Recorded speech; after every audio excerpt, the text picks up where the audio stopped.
2 রাকাত বা 3 রাকাত নামাজ পড়ার পর যদি কাশির সাথে 1-2 ফোঁটা পেশাব বের হয়ে যায় তাহলে নামাজ হবে কিনা। কোনো ব্যক্তি অসুস্থতার কারণে, রোগের কারণে এরকম হতে পারে যে অতিরিক্ত জোরে কাশি এসেছে, উনি কাশি দিয়েছেন, এদিকে 1 ফোঁটা 2 ফোঁটা পেশাব বের হয়ে গেছে বা যতটুকুই হোক পেশাব বের হয়ে গেছে, এরকম যদি হয় তাহলে তিনি নামাজটা ছেড়ে দিতে হবে, কারণ তিনি অপবিত্র হয়ে গেছেন। আর নামাজের জন্য একটা পূর্ব শর্ত হলো পবিত্র হতে হবে। অপবিত্র ব্যক্তির সালাত কবুল হবে না। লা তুকবালু সালাতুন মিন গায়রি তুহুরিন, অপবিত্র অবস্থায় নামাজ কবুল হয় না। বিধায় যদি কাশির চোটে কারোর পেশাব বের হয়ে যায়, এ আল্লাহর বান্দা নামাজ ছেড়ে দিবেন। যে পবিত্র হয়ে আসবেন, পরিচ্ছন্ন হয়ে অজু এসে অজু করে তারপরে তিনি নামাজ পড়বেন, কারণ একসঙ্গে তার অজুও ভাঙছে, আবার এই পেশাবের ফোঁটা যদি কাপড়ে লাগে, শরীরে লাগে, ওই জায়গাও নাপাক হয়েছে। বিধায় ওই জায়গাগুলোকে আলাদা করে, পুরো কাপড় চেঞ্জ করা লাগবে না, কাপড়ে যে জায়গা লাগছে ওখানে ধুয়ে ফেললে নামাজ হবে। আর যদি কাপড়ে না লাগে তাহলে তো আর ধোয়ার প্রশ্ন নাই, কিন্তু উজু করে তাকে এসে নামাজ পড়তে হবে। এরপরে প্রশ্ন হলো, মহান আল্লাহর দুটি গুণ সম্পর্কে জানতে চাই, রহমান এবং রহিম। আর কোথায় তিনি রহমান, কোথায় তিনি রহিম, কাদের জন্য তিনি রহমান ও রহিম। রহমান এবং রহিম এই দুইটার অর্থ, মূল অর্থ একই। রহমত মূলধাতু থেকে উৎকলিত, উৎপন্ন, অর্থাৎ তিনি পরম করুণাময়, পরম করুণাময়। দুইটার মধ্যে কিছুটা পার্থক্য আছে। রহমান মানেও পরম করুণাময়, রহিম মানেও মূলত পরম করুণাময়। শুধুমাত্র পার্থক্য বোঝাবার জন্য ওলামায়ে কেরাম তর্জমা করার সময় পরম করুণাময়, অতিশয় দয়ালু এরকম পার্থক্য করেন, বাকি মূল জিনিস একই। অতিশয় দয়ালু যিনি, পরম করুণাময়ও তিনি, একই কথা প্রায়। তারপরও পার্থক্য আছে। পার্থক্য হলো রহমান আদ-দুনিয়া ওয়াল আখিরাহ, আল্লাহ রাব্বুল আলামিন দুনিয়াতে যে অনুগ্রহ করেন, মুসলমানের প্রতি অনুগ্রহ করেন, অমুসলমানের প্রতিও অনুগ্রহ করেন। এই উভয় জগতের অনুগ্রহটাকে রহমান বলা হয়। রহমানের রহমতটা মুসলমান, অমুসলমান, দুনিয়া, আখেরাত সব জগতের রহমতকে বুঝায়। আর রহিমের রহমতটা শুধু আখেরাতের রহমতকে বুঝায়, যেটা শুধু মুসলমানদের জন্য, ইমানদারদের জন্য রিজার্ভ, জান্নাতের জন্য রিজার্ভ। সেদিন কোনো বেঈমানের প্রতি রহম করা হবে না। তো আল্লাহ রাব্বুল আলামিনের রহিমের এই সিফতটা, এটা প্রকাশিত হবে আখেরাতে, আর রহমানের সিফতটা দুনিয়াতেও প্রকাশিত হয়, আখেরাতেও প্রকাশিত হবে। আল্লাহু আ'লাম বিসওয়াব। এরপরে প্রশ্ন হলো, মুক্তিপ্রাপ্ত দলের আলামত কি কি হতে পারে? কোরআন ও হাদিসের আলোকে জানালে উপকৃত হব ইনশাআল্লাহ। ভাইরা আমার, দুনিয়াতে অনেক মুসলমান আছেন, অনেক গ্রুপ, অনেক মত, অনেক মুখরোচক স্লোগানধারী মুসলমান আছে। এর মধ্যে আল্লাহর কাছে নাজাত প্রাপ্ত মুসলমান হবেন এক শ্রেণীর মানুষ। তারা কারা? তাদের মার্কা কি? তাদের আলামত কি? তাদের চিহ্নগুলো কি? এই সম্পর্কে নবী সাল্লাল্লাহু আলাইহি ওয়াসাল্লামের ঐতিহাসিক সে হাদিস আমাদের প্রত্যেক মুসলমানের মুখস্থ থাকা দরকার। তিনি বলেছেন, ইহুদিরা ৭৩ দলে বিভক্ত হয়েছে, আর আমার উম্মত তারা ৭২ দলে বিভক্ত হবে। এই ৭২টি গ্রুপ, ৭২টি দলের মধ্যে একটি দল বা একটি গ্রুপ থাকবে, একটি বিশেষ শ্রেণী থাকবে। দল না বলে শ্রেণী বললে ভালো। ৭২টা শ্রেণীতে বিভক্ত হবে, এর ভিতরে একটা শ্রেণী নাজাত প্রাপ্ত হবে। তারা কারা? নবী সাল্লাল্লাহু আলাইহি ওয়াসাল্লাম বলেছেন, মা আনা আলাইহি ওয়া আসহাবি। যেই শ্রেণীটি আমি যা রেখে গেলাম, যা বলে গেলাম, যা করে গেলাম, অর্থাৎ নবী আলাইহিস সালামের সুন্নাহ, এটাকে যারা আঁকড়ে ধরে মেনে চলে, ও আসহাবি, এবং আমার সাহাবীরা, সাহাবীরা বলতে সাহাবীদের টোটাল জামাত, জামাতে সাহাবা, সমগ্র সাহাবীদের যে সিদ্ধান্ত, তাদের যে আমল, তাদের যে ব্যাখ্যা, বিশ্লেষণ করা এবং সুন্নাহর ব্যাপারে, সেগুলোকে যারা আঁকড়ে ধরে, নবী সাল্লাল্লাহু আলাইহি সাল্লামের যারা অনুসরণ করে, এবং সাহাবীদের সামগ্রিকভাবে পুরো জামাতের বিষয়গুলোকে, আমলগুলোকে, তাদের নির্দেশনাগুলোকে যারা আমলে নিয়ে চলে, তাদেরকে নবী সাল্লাল্লাহু আলাইহি সাল্লাম বলেছেন, এই মার্কা যাদের মধ্যে আছে এরা নাজাত প্রাপ্ত হবে। এই মার্কা যাদের মধ্যে আছে তাদেরকে সেজন্য সংক্ষেপে বলা হয় আহলুস সুন্নাতি ওয়াল জামাআহ, সুন্নাহর অনুসারী এবং জামাতে সাহাবার অনুসারী। আল্লাহ রাব্বুল আলামিন আমাদেরকে সারা জীবন সুন্নাতে রাসূলকে আঁকড়ে ধরার তৌফিক দান করুন। সাহাবায়ে কেরামের জামাতকে ভালোবাসা এবং তাদের অনুসরণ অনুকরণ করার তৌফিক দান করুন। মোহতারাম হাজরিন, আজ অনেক গ্রুপ বাইর হয়েছে, দেখবেন অনেক চটকদার নাম, হেজবুত তাওহীদ, হেজবুল অমুক, এরকম বিভিন্ন চমৎকার নাম, তাওহীদের দল। কিন্তু না হাদিসের অনুসরণ আছে, না সুন্নাহর অনুসরণ আছে, না সাহাবীদের কোন অনুসরণ অনুকরণ নাম গন্ধ বালাই আছে। নবী আলাইহিস সালাম মার্কা বলে দিয়ে গেছেন, তিনি কোন দলের নাম বলে দিয়ে যান না যে কোন দল হকের উপরে। আপনি প্রচলিত দল বলতে যা বুঝেন, আমরা প্রচলিত দল, মার্কা, ব্যানার এবং আমরা যে গন্ডিবা দল বুঝি, নবী সাল্লাল্লাহু আলাইহি সেটা বুঝান নাই। তিনি শ্রেণীর কথা বুঝিয়েছেন। এই শ্রেণীর মানুষ বিভিন্ন দেশে হতে পারে, বিভিন্ন নামে হতে পারে, বেনামে হতে পারে, বিভিন্ন জায়গায় হতে পারে।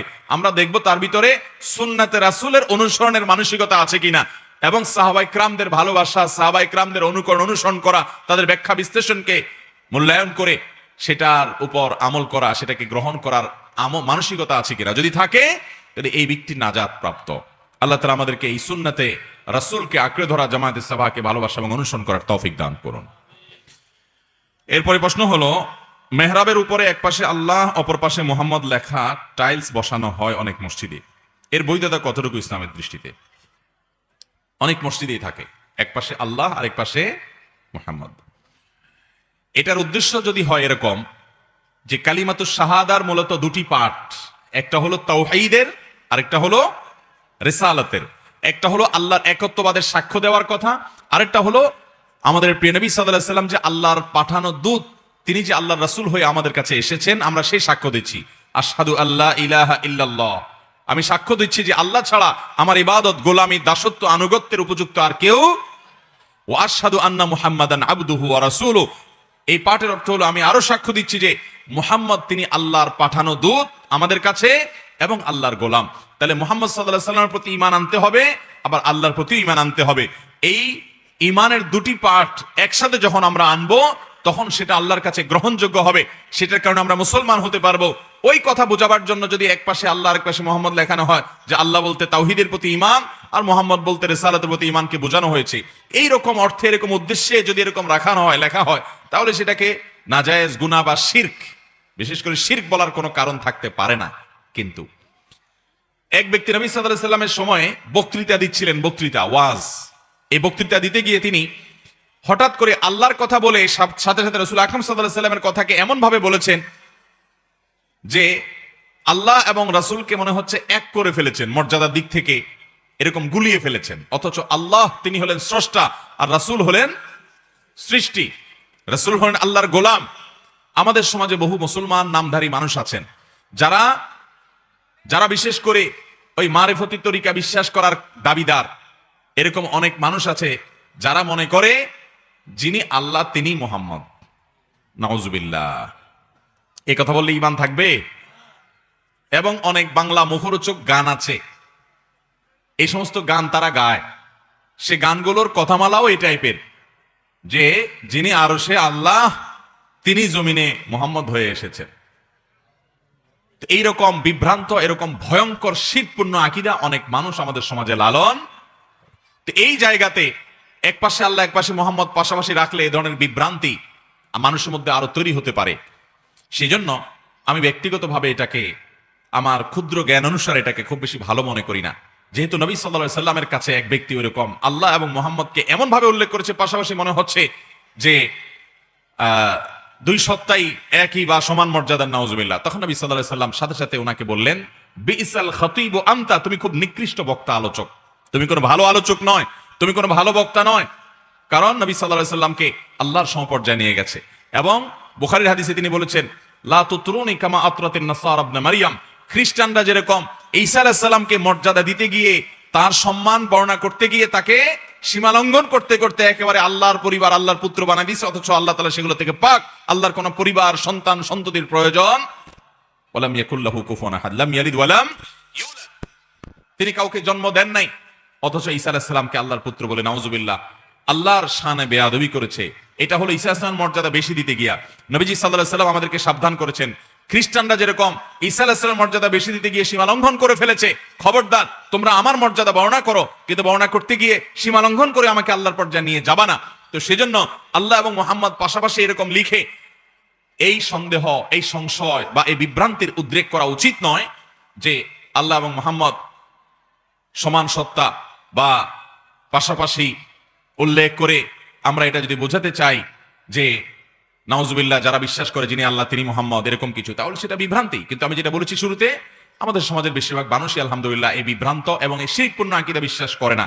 সেই জায়গা থেকে ওই যে ইন্ডিকেট বা ইঙ্গিতের জন্য তাওহীদের প্রতি ঈমানের জন্য আল্লাহ আর রিসালার প্রতি ঈমান বোঝানোর জন্য মুহাম্মদ উল্লেখ করলেন। কিন্তু আমার কত এটার দরকারটা কি? আপনার যদি কালিমায়ে শাহাদা লিখতে মনে চায় তো কালিমা শাহাদা লিখতে তো 2 মাইল জায়গা যা লাগে না। আপনার যেটুকু জায়গা আছে ওইটুকুর মধ্যে পুরো কালিমায়ে শাহাদা আপনি লিখে ফেলতে পারেন। আল্লাহ বলে আপনি কি বুঝাইছেন, মুহাম্মদ বলে আপনি কি বুঝাইছেন, এখানে কি বিভ্রান্তির সম্ভাবনা আছে কি নাই, এই সমস্ত সন্দেহের রাস্তা রাখার দরকারটা কি? এই জন্য এইভাবে আলাদা করে না লিখে পরিপূর্ণ কালিমায়ে শাহাদা লিখে ফেলান, সেটা অবশ্যই প্রশংসনীয়। কথা কি বুঝাতে পারছি? অতএব মসজিদগুলোতে সেটা মেহরাবে হোক বাহিরে হোক লিখলে পুরো কালিমায়ে শাহাদা লিখে ফেলবেন, ওইটাই উত্তম। এই জাতীয় ইন্ডিকেটমূলক ব্যাখ্যা ভালো হতে পারে মন্দ হতে পারে, এই জাতীয় বিষয়গুলোকে অ্যাভয়েড করে আপনি সরাসরি কালিমায়ে শাহাদাতটা লিখে ফেলবেন। এবং এরকম সংক্ষিপ্ত আকারে সংশয় তৈরি হতে পারে, বিভ্রান্তি তৈরি হতে পারে, এরকম কিছু লিখবেন না। আল্লাহ তাআলা আমাদেরকে বোঝার তৌফিক দান করুন। আরেকটা গুরুত্বপূর্ণ বিষয় হলো মসজিদের মেহরাবে এবং মসজিদের সামনের দেয়াল যেটা কেবলার সাইডে থাকে, এখানে খুব বেশি লেখাজোখা, খুব বেশি আপনার জাঁকজমকপূর্ণ কিছু রাখাও সুন্নাহর খেলাফ। কারণ এখানে যত বেশি লেখাজোখা করবেন তত বেশি মানুষের মনোযোগ সেটার দিকে যাবে কি যাবে না। অতএব এটাকে যত সাদা মাঠা রাখা যায় তত ভালো। অনেক মসজিদ আছে যে মসজিদ কমিটিতে যারা আছেন তারা তো আসলে মসজিদের আদব, মসজিদের শিষ্টাচার, মসজিদের আহকাম, মসজিদের সম্মান কিভাবে হয়, অসম্মান কিভাবে হয় এগুলো জানেন না। ভক্তি করে মহব্বত করে ভালো উদ্দেশ্যেই মসজিদের সামনে এত কারুকার্য করেন, এত সাজসজ্জা করেন যে অতিরিক্ত সাজসজ্জার কারণে মুসল্লিদের নামাজের মধ্যে ওই শুধুমাত্র সাজসজ্জার দিকে মনোযোগ চলে যায়। নবী করিম সাল্লাল্লাহু আলাইহি সাল্লাম একবার একটা কাপড় তাকে দেয়া হলো নামাজ পড়ার জন্য। তিনি নামাজ পড়ার জন্য দাঁড়ালেন, সালাত আদায় করলেন। সালাত আদায় করার পর সালাম ফেরানোর পর বললেন, কে আমাকে এই কাপড় দিলা? এই কাপড়ে এত চাকচিক্য, এটার ভিতরে এত কারুকার্য যে আমার সালাতের মনোযোগ নষ্ট হয়ে কারুকার্যের দিকে মনোযোগ যাচ্ছিল। তখন ওই কাপড়টা সরিয়ে তাকে একটা সাদা মাঠা প্লেন কাপড় দেওয়া হলো। নবী রাসূলুল্লাহ সাল্লাল্লাহু আলাইহি ওয়াসাল্লাম সেই কাপড় পরলেন। আমরা তো এখন মক্কা যাই আর মদিনা যাই, যায় নামাজের মধ্যে কাবার ছবি, মসজিদে নববীর ছবি, আরো দুনিয়ার এটা সেটা এত কিছু থাকে যে নামাজের মধ্যে আমরা শুধুমাত্র ওইগুলোর দিকে মনোযোগ দেই। প্লেন যায় নামাজে আপনি যখন নামাজ পড়বেন, প্লেন জায়গাতে নামাজ পড়বেন, সামনে আপনার মনোযোগ নষ্ট হতে পারে এমন কিছু যদি না থাকে, তখন আপনি দেখবেন নামাজের মধ্যে এক রকমের অভূতপূর্ণ এক গাম্ভীর্য এসেছে, আল্লাহর প্রতি মনোযোগ এসেছে। আমরা সেটা বুঝি না। অতএব মসজিদের একেবারে সামনে চোখে পড়ে যায় নামাজের সময় এরকম সামনে তেমন কিছু খুব বেশি জিনিস চাকচিক্যপূর্ণ রাখা উচিত নয়। লেখাজোকাও অপ্রয়োজনে থাকা উচিত নয়। হ্যাঁ, অনেক উপরে আছে, দেখা যায় না নামাজে দাঁড়ালে, সেটা ভিন্ন কথা। অনেক মসজিদে দেখবেন মেহরাবের সামনে কাবার ছবি লাগানো আছে, দেখছেন?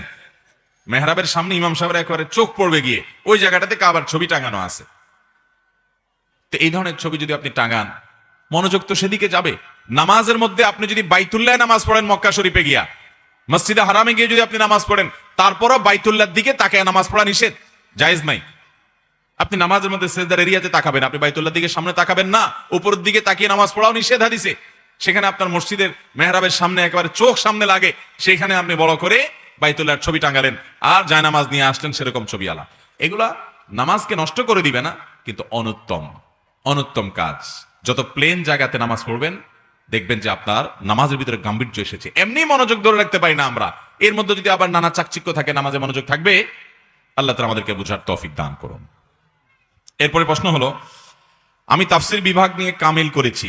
বিভিন্ন তাফসির গ্রন্থ নিয়ে অধ্যয়ন করার সময় মুফাসসিরগণের ভিন্ন মতামত যা আমার পছন্দ নয়, এমন ক্ষেত্রে তাদের প্রতি অবজ্ঞা বা বিদ্রুপমূলক মনোভাব তৈরি হয়। এগুলো পাপ হবে কিনা, কিভাবে বাঁচতে পারি এ থেকে? দেখুন, অনেক হাদিস বিশ্লেষক এবং কোরআনে কারীমের তাফসির কারক, তাদের অনেক মত আছে, যে মতগুলো শোনার পর একজন ছাত্র হিসাবে, শিক্ষার্থী হিসাবে আমাদের কাছে অনেক সময় মনে হয় যে এত সাদামাঠা কথা, এত সাধারণ কথা, এত অযৌক্তিক কথা বলতে পারেন।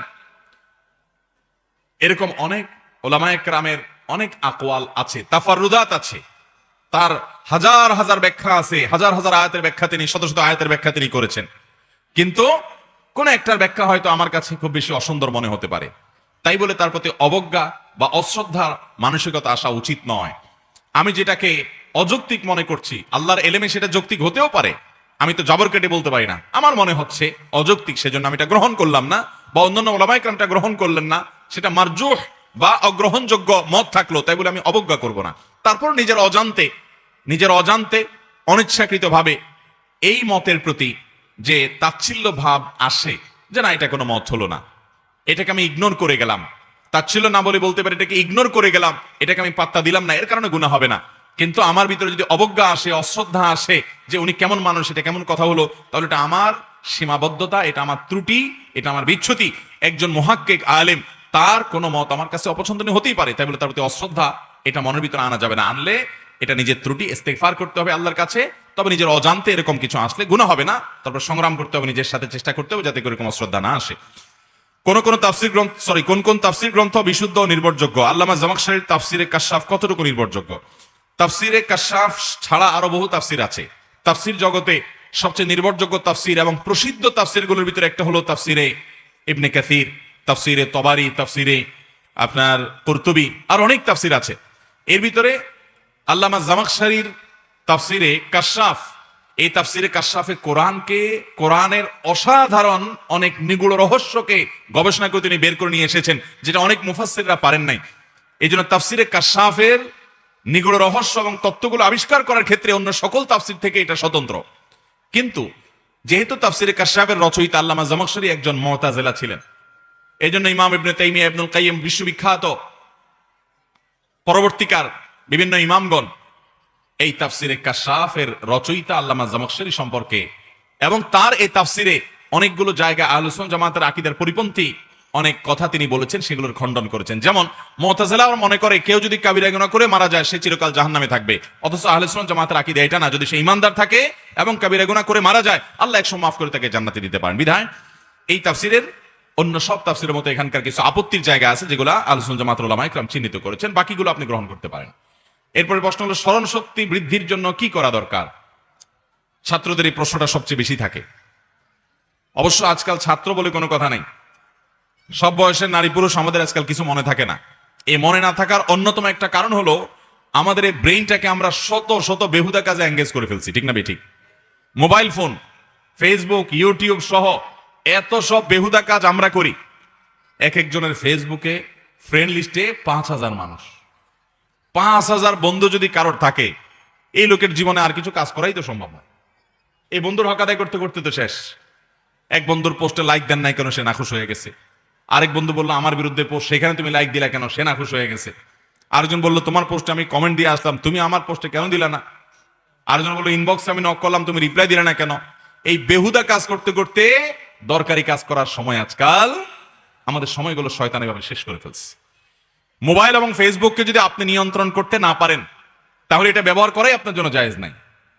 এই মোবাইল ফোন যদি আপনাকে ডাইরেক্ট বানিয়ে ফেলে, আপনার সময় নষ্ট করে ফেলে, তাহলে এটার কারণে বরং আল্লাহর কাছে আপনার জবাবদিহি করা লাগতে পারে। বিধায় এগুলা থেকে বেঁচে থাকতে হবে। যাই হোক, স্মরণ শক্তি বৃদ্ধি হওয়ার জন্য সর্বপ্রথম যে আমলটার কথা বলবো সেটা হলো তাকওয়া, আল্লাহর ভয়, হারাম কাজ থেকে বেঁচে থাকার প্রবণতা। এটা আপনার মধ্যে যদি খুব বেশি আনতে পারেন, তাহলে আপনাকে আল্লাহ রাব্বুল আলামিন স্মরণ শক্তি বৃদ্ধি করাবেন, এলেম দান করবেন, জ্ঞান দান করবেন। আল্লাহ বলেছেন ওয়াত্তাকুল্লাহা ইউআল্লিমুকুমুল্লাহ, তোমরা আল্লাহকে ভয় করো, আল্লাহ তাআলা তোমাদেরকে ইলম দান করবেন। সাহাবায়ে কেরাম নবী করিম সাল্লাল্লাহু আলাইহি সাল্লাম থেকে হাদিস শুনতেন, তারা যেভাবে মনোযোগ দিয়ে হাদিস শুনতেন, মনে হতো কোনো মরা কাঠ বসে আছে, পাখি এসে তাদের মাথার উপরে বসতে পারবে, এইভাবে মনোযোগ দিয়ে হাদিস শুনতেন। এবং তাদের দীর্ঘ হাদিস নবী সাল্লাল্লাহু আলাইহি সাল্লাম থেকে একবার শুনতেন, পুরোটা মুখস্থ হয়ে যেত। তাকওয়া ছিল তাদের মধ্যে। মুসলমান, আল্লাহ রাব্বুল আলামিনের পক্ষ থেকে সাহায্য পাওয়ার জন্য হারাম থেকে বাঁচার মানসিকতা থাকতে হবে, তাকওয়া থাকতে হবে। দ্বিতীয়ত, কিছু খাবার আছে যে খাবারগুলো স্মরণ শক্তি বৃদ্ধি করার জন্য মুহাক্কিক উলামায়ে কেরাম, ইসলামের সোনার যুগের অনেক মনীষীগণের অনেক বক্তব্য উক্তি পাওয়া যায়। যেমন কিশমিশের কথা অনেক উলামায়ে কেরাম বলেন যে এটা যত বেশি খাওয়া হয়, বেশি পরিমাণে কিশমিশ খেলে স্মরণ শক্তি বৃদ্ধি হয়। আদার কথা অনেকে বলেছেন। আধুনিক যুগে অনেক গবেষকরা গবেষণা করে অনেক খাবার বের করেছেন যে এই সমস্ত খাবারগুলো, এগুলোতে স্মরণ শক্তি বৃদ্ধি পায়। স্মরণ শক্তি বৃদ্ধির জন্য তৃতীয় আরেকটা গুরুত্বপূর্ণ বিষয় হলো সময় মতো ঘুমানো। আমাদের বেশিরভাগ ছাত্ররা দেখবেন রাত 12টা, 1টা, 2টা পর্যন্ত বই পড়ে, এরপরে দেয় ঘুম, সকাল 9টায় উঠে ফজর নামাজ নাই, ঠিক না ঠিক? এই যদি অবস্থা হয় তো আপনার স্মরণ শক্তি কোত্থেকে বাড়বে? স্মরণ শক্তি বৃদ্ধি হওয়ার জন্য অনেক গুরুত্বপূর্ণ একটা আমল হলো টাইমলি ঘুমানো, সুন্নাহ লাইফস্টাইলকে ফলো করা। আপনি খাবারের ক্ষেত্রে সুন্নাহ লাইফস্টাইল ফলো করেন, পেটের 3 ভাগের 1 ভাগ খাবার, 1 ভাগ পানীয়, আর 1 ভাগ খালি রাখেন। সালাদ টালাদ জাতীয় খাবার বেশি করে খান, তাহলে পানীয়র কাজ হয়ে যাবে। সামান্য খাবার খান, বেশি পরিমাণে সালাদ খান, তাহলে পানীয় হয়ে গেল, খাবার হয়ে গেল, আর একটু খালি রাখেন। এই সুন্নাহটার উপর আমল করা যে কত কঠিন। খালি রেখে আবার উঠবো কেমনে? এত আইটেম আবার খালি রাখি উঠি কেমনে? ভাইরা আমার, এখন অবশ্য ডাক্তাররা যখন আমাদেরকে ফজিলত বলা শুরু করে দিছে, হুজুরদের ফজিলতে কাজ হয় নাই, ডাক্তাররা যখন বলা শুরু করে দিছে যে বেশি খাইলে খবর আছে, শরীরে তেল চর্বি থাকলে খবর আছে, এই জন্য খানা কন্ট্রোল করেন। এখন মাশাআল্লাহ অনেকে খানা কন্ট্রোল করতেছে। নবী করিম সাল্লাল্লাহু আলাইহি সাল্লাম সপ্তাহে 3 দিন, মাসে 3 দিন রোজা রাখার জন্য নির্দেশ করেছেন, ওসিয়ত করেছেন। সপ্তাহে 2 দিন সোমবার বৃহস্পতিবার রোজা রাখতে বলেছেন। তখন আমরা মানি নাই। এখন ডাক্তাররা বলছে মাঝে মধ্যে ফাস্টিং করতে হয়, না হলে স্বাস্থ্য ধ্বংস হয়ে যাবে। এখন দেখবেন ওয়াটার ফাস্টিং করে। ওয়াটার ফাস্টিং বুঝেন? ওই যে ভোর রাতে একটু পানি খায় আর কিছু না। কারণ তাকে কিটো ডায়েট করতে হবে, টমুক ডায়েট করতে হবে, স্বাস্থ্যের শরীরে চর্বি কমাইতে হবে, তার যৌবন আবার ফিরিয়ে আনতে হবে। এই জন্য খানা কমায় চর্বি টর্বি গলায়। ডাক্তাররা ফজিলত বলার পরে আমল শুরু করছেন। আর আমাদের নবী সাল্লাল্লাহু আলাইহি ওয়াসাল্লাম 1.5 বছর আগে বলে রেখে দিয়েছে, সুন্নাত মানার মধ্যে কল্যাণ আছে, উপকারিতা আছে, না মানাতে ক্ষতি আছে, কোনো সন্দেহ। অতএব স্মৃতিশক্তি বৃদ্ধির জন্য সুন্নাহ লাইফস্টাইল, সেটা খাওয়ার ক্ষেত্রেও এবং আপনার ঘুমের ক্ষেত্রেও। আমরা এই যে করোনার সময় যখন ডাক্তাররা অনেকে বলতে শুরু করলেন, অনেক গবেষকরা আমাদেরকে জানালেন যে রাতের 10টা থেকে 2টা পর্যন্ত এই টাইমের ঘুমটা মানুষের শরীরে ইমিউন সিস্টেমকে স্ট্রং করে, রোগ প্রতিরোধ ক্ষমতাকে বৃদ্ধি করে। তখন মাশাআল্লাহ অনেকেই দেখবেন যে করোনার সময় তাড়াতাড়ি রাত্রে শুয়ে যেত, কারণ মরার ভয়ে, করোনা ধরে ফেলবে, মরে যাবে, এই জন্য তাড়াতাড়ি ঘুমায় যেত। আর নবী করিম সাল্লাল্লাহু আলাইহি সাল্লাম সেই 1450 বছর আগে আমাদেরকে বলে গেছেন, রাতে এশার পরে আর কোনো আলাপ সালাপ না করে খুব দ্রুততার সাথে শুয়ে পড়ো, যাতে করে তুমি রাতভর ঘুমাতে পারো। রাতভর ঘুমালে কি হবে? মানুষের ব্রেন সতেজ থাকবে, মানুষের স্মৃতিশক্তি বৃদ্ধি পাবে, সুস্থ থাকবে, শরীরের রোগ প্রতিরোধ ক্ষমতা বৃদ্ধি পাবে। এখন এত রোগ, এত হাসপাতাল দিন দিন বাড়তেছে, কিন্তু রোগীর সংখ্যা কমতেছে না, রোগীর সংখ্যা দিন দিন আরো। বাংলাদেশে মানুষের সংখ্যা, জনসংখ্যা দিন দিন সে হারে বাড়ছে না, যেই হারে হাসপাতালের সংখ্যা বাড়ছে। জনসংখ্যা কিন্তু আস্তে আস্তে কমছে, আমাদের প্রেডিকশন বলছে আরো কমে যাবে। অথচ হাসপাতালের সংখ্যা বাড়ছে, কিন্তু হাসপাতালে রোগীর ভিড় কমছে না, রোগীর ভিড় দিন দিন আরো বেড়ে চলেছে। এর অন্যতম একটা কারণ হলো আমরা সুন্নাহসম্মত লাইফস্টাইল পরিহার করেছি। ভাইরা আমার, সেজন্য সুন্নাহসম্মত লাইফস্টাইল গ্রহণ করবো তো ইনশাআল্লাহ। রাতে তাড়াতাড়ি শুয়ে পড়বেন। এই মোবাইল ফোন আমাদের জানের শত্রু হয়ে গেছে। 12টা 1টা পর্যন্ত 2 হাতে মোবাইল ধরে টিপতে টিপতে, মোবাইলের মুনাজাত করতে করতে আমাদের ঘুম আসে না। কিন্তু ফজরের সময় যখন উঠা দরকার, তখন দেখা যায় যে আর ঘুম ভাঙে না, শয়তান তখন ঘুম পাড়ায় দেয়। রাতের প্রথম প্রহরে তাড়াতাড়ি ঘুমায় পড়বেন, ভোরে উঠে পড়ালেখা করবেন। এদেশে যে হিফজখানা মাদ্রাসাগুলো আছে, আপনাদের এলাকায় হিফজখানা মাদ্রাসা আছে না নাই? একটু যায় দেখেন ছাত্ররা কখন পড়ে, জানেন? হাফেজ ছাত্ররা কখন পড়ে? এই 30 পারা কোরআন হাফেজ ছাত্রদের, মাত্র 7 বছর 8 বছরের পোলাপান, তাদের বুকে 30 পারা কোরআন আছে। আপনি চেষ্টা করে দেখেন তো 30 পারা তো দূরের কথা, 2 পারা মুখস্থ রাখতে পারেন কিনা? এই ছেলেরা, আপনি দাঁড়ায় বলবেন 30 পারা শুনায় দাও। অনেক হাফেজ আছে আপনাকে সকালে ফজরের পরে দাঁড়াবে, রাত 10টা 11টা পর্যন্ত এই পুরো টাইম পড়তে থাকবে, মাঝখানে শুধু নামাজ পড়বে আর খাবে, ইস্তিনজা যাবে, টয়লেটে যাবে, আর পুরো টাইম পড়ে যাবে। 30 পারা একটানা শুনায় দিবে। পৃথিবীতে যদি কিছু আশ্চর্যজনক বিষয় থাকে, তার ভিতরে এটা একটা, যে এত বিশাল বড় গ্রন্থ, এত বিশাল বড় বই, আল্লাহর কালাম কোরআনে কারীম, এটা এই ছোট ছোট বাচ্চারা মুখস্থ করে ফেলে এবং তাদের স্মৃতিতে সারা জীবন তারা ধরে রাখে। রমজানের তারাবিতে আপনারা দেখেন দাঁড়ায় 30 পারা তারা শোনায় দেয়। এই যে মিরাকল তাদের মধ্যে, এর মূল রহস্যের বিষয়টা কি জানেন? অন্যতম একটা, এটা তো কোরআনের জীবন্ত মুজিজা। এর একটা বিশেষ রহস্য এটাও যে এই শিক্ষার্থীরা, হাফেজরা মাদ্রাসাগুলোতে রাতে বেশি রাত করে পড়ে না, এশার পরে দ্রুততার সাথে তারা শুয়ে পড়ে, ওই ভোর রাতে উঠে যায়, তখন উঠে পড়ে। আপনি 2-4 দিন পরীক্ষা করে দেখেন, রাতে তাড়াতাড়ি ঘুমায় পড়েন, 6-7-8 ঘন্টা ঘুমান ভালো করে, ফ্রেশ হওয়ার পর ফজরের আজানের পরে উঠে যান। উঠার পর আপনি ওই ভোর রাতে একটু পড়তে বসেন বই নিয়ে, দেখবেন মাইন্ডটা কত ফ্রেশ, যেটা পড়বেন ওইটাই গেঁথে যাবে। স্মৃতিশক্তি ধরে রাখার জন্য এই সুন্নাহ লাইফস্টাইলে কোনো বিকল্প নেই। সেই সাথে অহেতুক বেহুদা কাজ ছেড়ে দিতে হবে। যত ফালতু কাজ ছাড়বেন, তত বেশি স্মৃতিশক্তি আপনি ধরে রাখতে পারবেন। এখন আপনার মাথা কত কিছুতে এঙ্গেজ করবেন আপনি, আপনার ফেসবুক, আপনার ইউটিউব, আপনার টুইটার, আপনার টিকটক, আপনার ইমো, আপনার হোয়াটসঅ্যাপ, আরে বাপরে বাপ, এত কিছুর হক আদায় করতে করতে ইমোতে 10টা নোটিফিকেশন এসে আসে, হোয়াটসঅ্যাপে 15টা নোটিফিকেশন এসে আসে, ফেসবুকে 20টা এসে আসে, তারপরে আপনার ইউটিউব চ্যানেলে 20টা 50টা নোটিফিকেশন এসে আসে। একটা একটা করে চেক করলেন, এগুলোর হক আদায় করলেন। মা বাপ ভাই বোন, খাওয়া দাওয়া, কাজ কাম, পড়া লেখা, নামাজ রোজা, সেগুলো তো আছেই। এর বাইরে এই ফালতু ব্যস্ততা যদি এত থাকে, তো আপনার ব্রেন কাজ করবে কোত্থেকে? আল্লাহ তাআলা আমাদেরকে অনর্থক এবং বেহুদা কাজগুলো থেকে বেরিয়ে আসার তৌফিক দান করুন। এরপরে প্রশ্ন হলো, বর্তমানে আমরা যুব সমাজ একটি জিনিসের প্রতি খুব বেশি অবহেলিত, সেটা হচ্ছে নামাজ ও দ্বীনের প্রতি। আর 2টা জিনিসের প্রতি খুব বেশি আসক্ত, সেটা হচ্ছে নারী ও সিগারেট। উক্ত জিনিসগুলো শাস্তি ও মুক্তির উপায় সম্পর্কে বলুন। আমরা ইতিমধ্যে মোবাইলের কথা বলেছি, মোবাইলের আসক্তিটা সবচেয়ে বেশি। এটা ঠিক যে নামাজের প্রতি আমাদের আগ্রহ নাই। ভাইরা আমার, মুসলমানের কাছে আল্লাহর জমিনে নামাজের চাইতে গুরুত্বপূর্ণ আর কোনো কাজ নাই। নবী করিম সাল্লাল্লাহু আলাইহি সাল্লামের জীবনের শেষ ওসিয়ত কি ছিল জানেন? শেষ কথা, আসসালাহ আসসালাহ ওয়া মা মালাকাত আইমানুকুম। এই কথা বলতে বলতে দুনিয়া থেকে চলে গেছে। নামাজ নামাজ এ ব্যাপারে তোমরা লক্ষ্য রাখবে। আমি মাহফিলে মঞ্চে আসার আগে খাচ্ছিলাম, এক ভাই পাশ থেকে বলছিলেন আজকে 50,000 মানুষ সবাই আসছে, এর ভিতরে 1,000ও আগামীকাল ফজর নামাজ পড়বে কিনা আমার সন্দেহ। এটা আল্লাহর বান্দা বলছেন। এখন তার এই কথাটাকে মিথ্যা প্রমাণ করতে পারেন আপনারা। কয়জন আছেন সত্যি আগামীকাল ফজরের নামাজ পড়বেন, জান যায় জীবন যাক প্রতিজ্ঞা করছেন এই মজলিসে যে আজকে ফজর নামাজ পড়বই? কয়জন আছেন দেখে হাত তোলেন। সবাই? আল্লাহ তাআলা সবাইকে পড়ার তৌফিক দান করুন। মাশাআল্লাহ। এখানে যদি সবাই মুসলমান, নামাজ পড়া ছাড়া মুসলমান থাকার কোনো সুযোগ আছে? অতএব ফজর নামাজ পড়বেন ভাইরা আমার। ফজর নামাজ পড়ার জন্য আপনাকে রাতে তাড়াতাড়ি শুইতে হবে। এই নামাজের প্রতি অবহেলা, মোবাইল ফোনের প্রতি আসক্তি, এগুলো আমাদের ধ্বংস ডেকে আনবে। আল্লাহ আমাদের বোঝার তৌফিক দান করুন। এরপরে প্রশ্ন হলো, এমন একটা দিন যায় না যেদিন আমার জায়নামাজের চোখের পানি পড়ে না। প্রতিদিন আমার স্বামী আমাকে কথায় কথায় অকথ্য ভাষায় গালি দেয়, কথায় কথায় মারধর করে এবং বিভিন্ন হারাম কাজ করতে উদ্বুদ্ধ করে, যেমন পর্দা করলে পর্দা না করতে নিষেধ করে, সিনেমা হলে যাওয়ার জন্য জোর করে ইত্যাদি। একবার আমাকে মারধর করার কারণে আমার স্বামীকে 3 মাস জেলও কাটতে হয়েছে। এইভাবে ধৈর্য ধরে কষ্ট সহ্য করে আর 15 বছর কাটিয়েছি। এখন আমার কোনো বিকল্প পথ বেছে নেওয়ার অধিকার আছে কিনা? প্রশ্নগুলো পড়তে হয় আমাদের, কারণ আমরা আমাদের স্ত্রীদের প্রতি অনেকে জুলুম করি, অবিচার করি, নির্যাতন করি। একজন মুসলমান স্ত্রীর প্রতি অবিচার করে তিনি কখনো ভালো মুসলমান হতে পারেন? একজন মুসলমান নারী স্বামীর আনুগত্য না করে স্বামীর সাথে বেয়াদবি করে তিনিও ভালো মুসলমান হতে পারেন? ভাইরা আমার, আমাদের নবী করিম সাল্লাল্লাহু আলাইহি সাল্লাম তার স্ত্রীগণের গায়ে কখনো ফুলের টোকা দেন নাই, কখনো কটু কথা বলার প্রশ্নই ওঠে না। বরং কোরআনে কারিমে আল্লাহ তাআলা নির্দেশ করেছেন, ওয়াশিরুহুন্না বিল মারুফ, তোমরা তোমাদের স্ত্রীদের সাথে সুন্দর এবং উত্তমভাবে ভালোভাবে সংসার করবা, জীবন কাটাবা। নবী আলাইহিস সালাম বলেছেন, খায়রুকুম খায়রুকুম লিআহলিহি ওয়া আনা খায়রুকুম লিআহলি, তোমাদের মধ্যে সবচাইতে ভালো মানুষ তারা যারা নিজের স্ত্রীর কাছে ভালো। স্ত্রী বলে আমার স্বামী ভালো।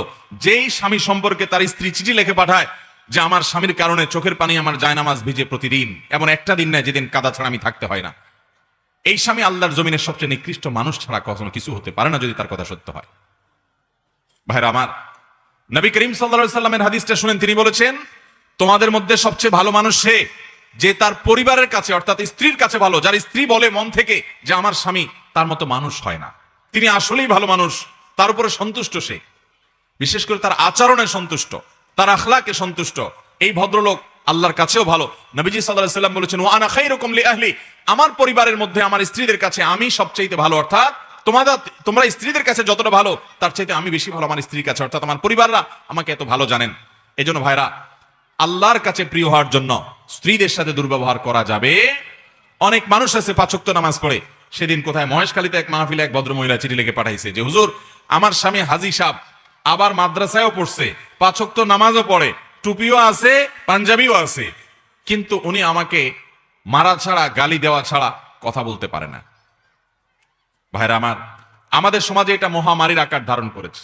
অনেক স্বামী আছে নামাজ কালাম পড়ে, কিন্তু বউয়ের সাথে মুখ খারাপ করে কথা বলে। বাহিরে উনি বিরাট পীর সাহেব, ওনাকে দেখলে বুঝার কোনো উপায় নাই যে উনি একটা এত নিকৃষ্ট মানুষ, এত নোংরা কথা বলতে পারে, দেখে বুঝার উপায় নাই।